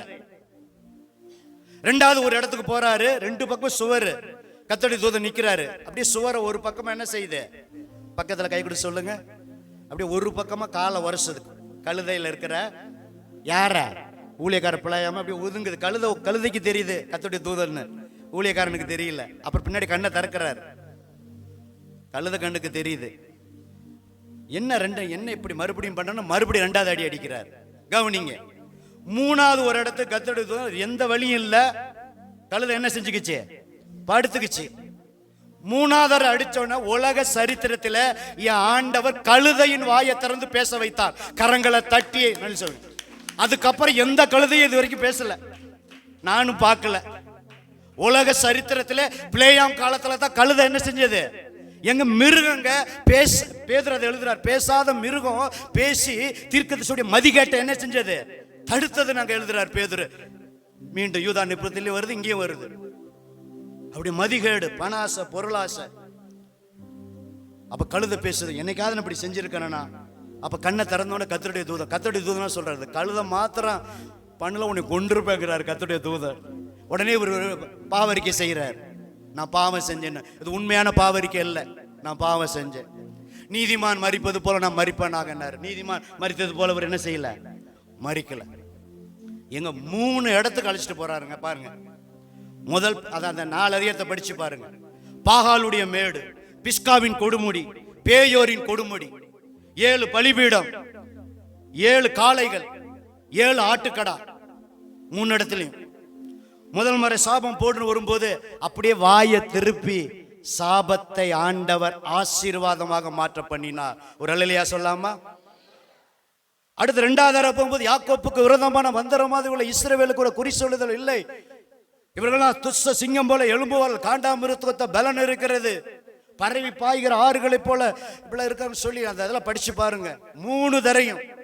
அதனாலதான் உபாகமத்தில் ஒரு வசனம் இருக்கு, உன் தேவனாகிய கர்த்தர் உன்மேல் அன்பு கூர்ந்தபடியால் உன் தேவனாகிய கர்த்தர் பிழையாம்புக்கு செவி கொடுக்க சித்தமில்லாமல் உன் தேவனாகிய கர்த்தர் அந்த சாபத்தை ஆசீர்வாதமாக மாற பண்ணினார். இப்ப நான் சொல்றேன், ரத்தத்துல கழுவப்பட்டிருக்க சபைக்கு வர்றீங்க, உங்களுடைய அத்தனை சாபத்தையும் சிலுவையில் ஆண்டவர் முறித்து விட்டார். கரங்களை தட்டி ஆண்டவர் சொல்லுங்க, உங்களுக்கு எனக்கு சாபம் இல்லை. திரும்ப எந்த ஊழியக்காரனாவது வந்து உங்க குடும்ப சாபம், முற்பிதால் சாபம், விக்கிரக ஆராதனை வழிபட்டு வணங்கி சொன்னா அவன் போய் தீர்க்கதரிசி, அவன் கள்ள போதகன். ஆதாம் மூலம் வந்த சாபம், முற்பிதாக்கள் மூலம் வந்த சாபம், நியாயப்பிரமாணத்தை மீறினால் வந்த சாபம், ஏன் நம்ம செஞ்ச பாவத்தினால் வந்த சாபம், உங்க அப்பா அம்மா செஞ்ச சாபம், எல்லா சாபத்தையும் சிலுவையில் ஆண்டவர் என்ன செஞ்சிட்டாரு, சுமந்துட்டார். அதுக்காக துணிகரமா பாவம் செஞ்சிருக்கோம்ல, பரிசுத்தமாக இருக்கணும், இனி பரிசுத்தத்தை காத்துக்கணும், இனி பாவம் செய்யாமல் இருக்கணும்.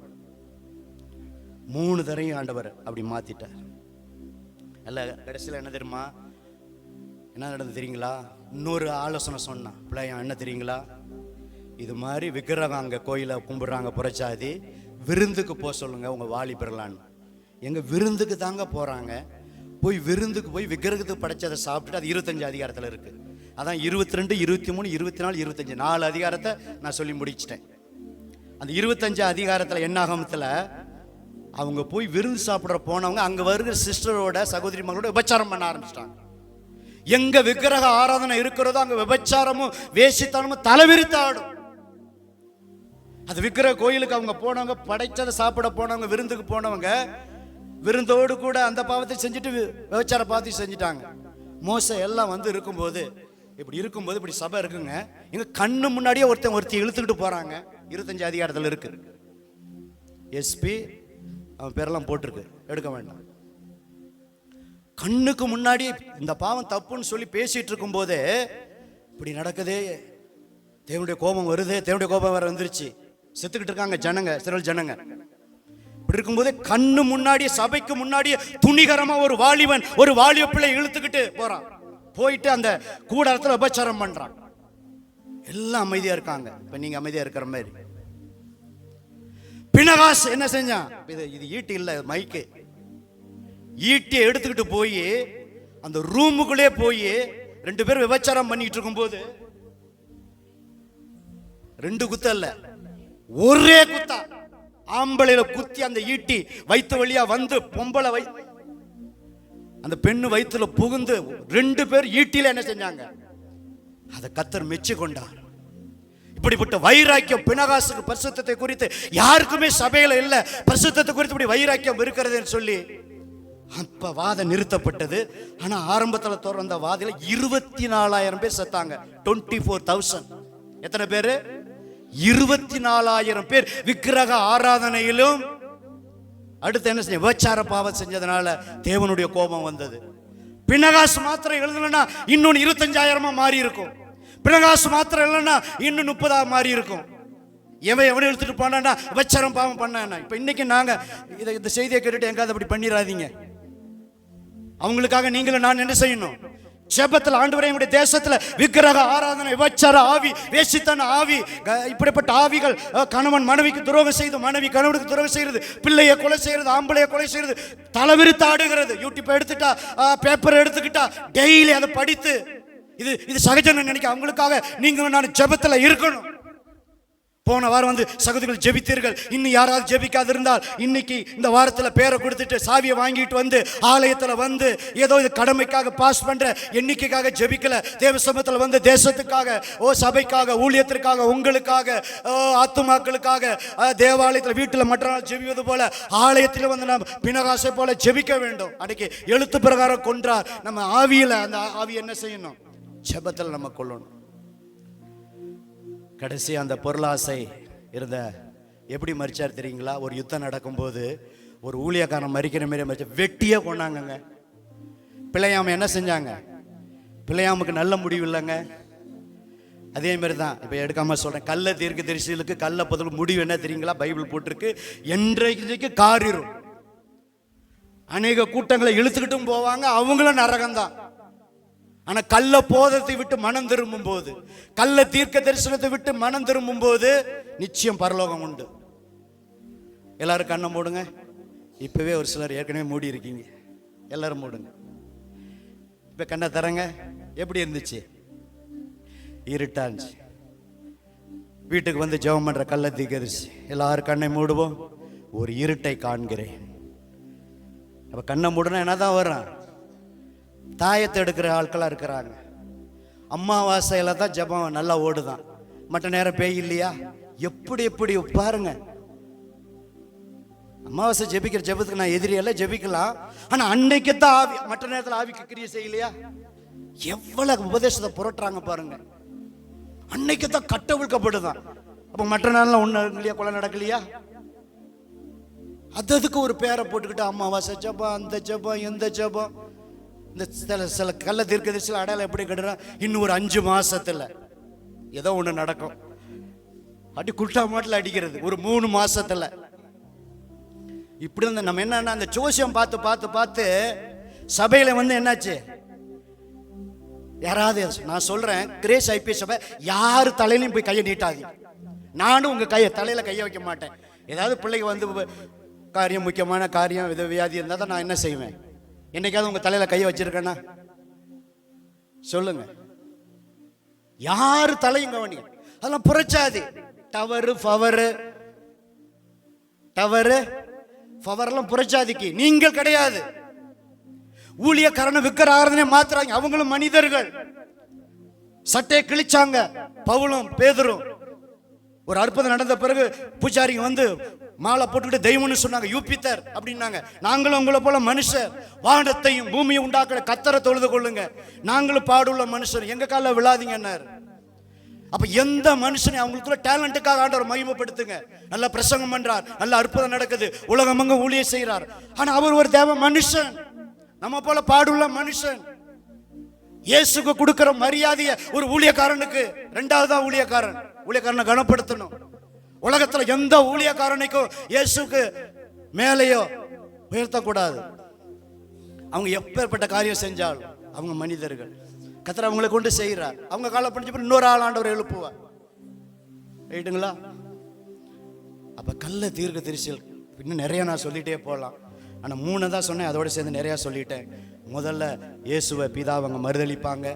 2வது என்ன செய்வாங்க, வேதத்தை வசனத்தை என்ன செய்வாங்க, புரட்டுவாங்க. 3வது என்ன செய்வாங்க, பொருளாசை.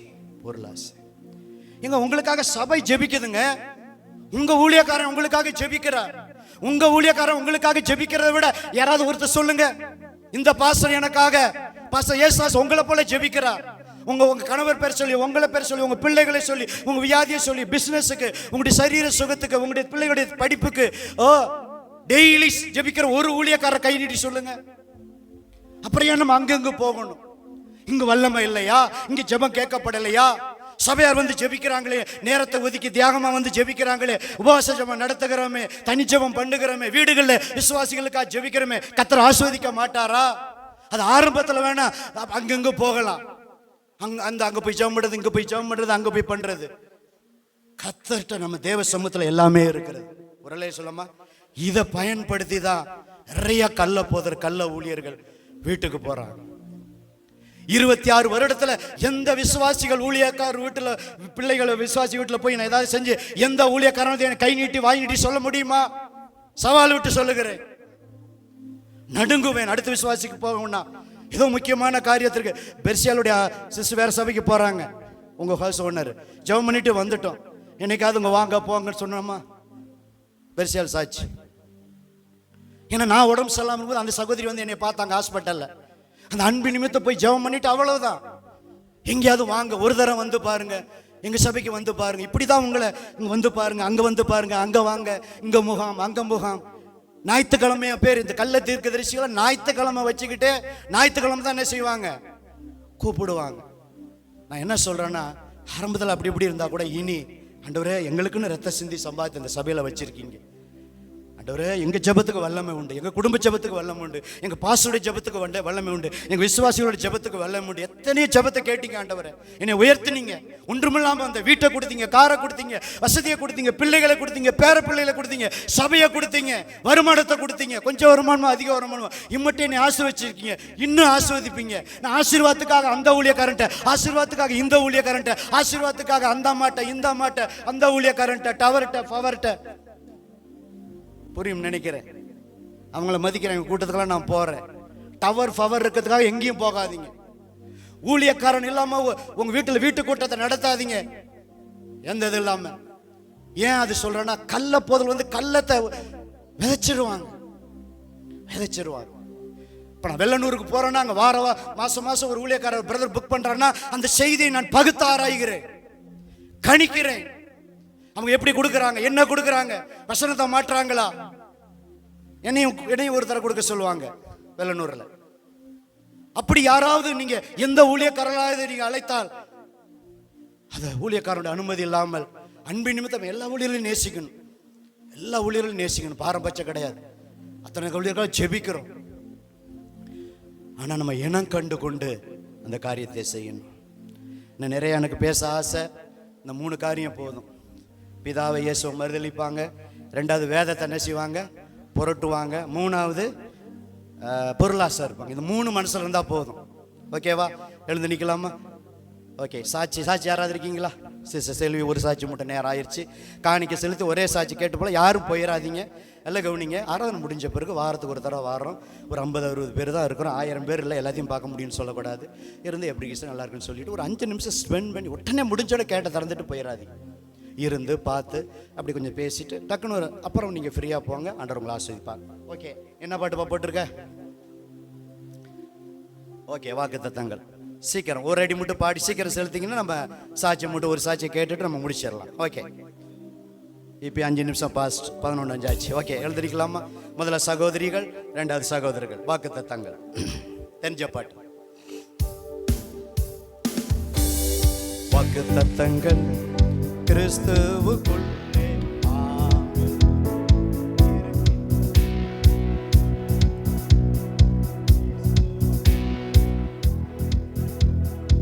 இருக்கின்றதே. வாக்குத்தத்தங்கள்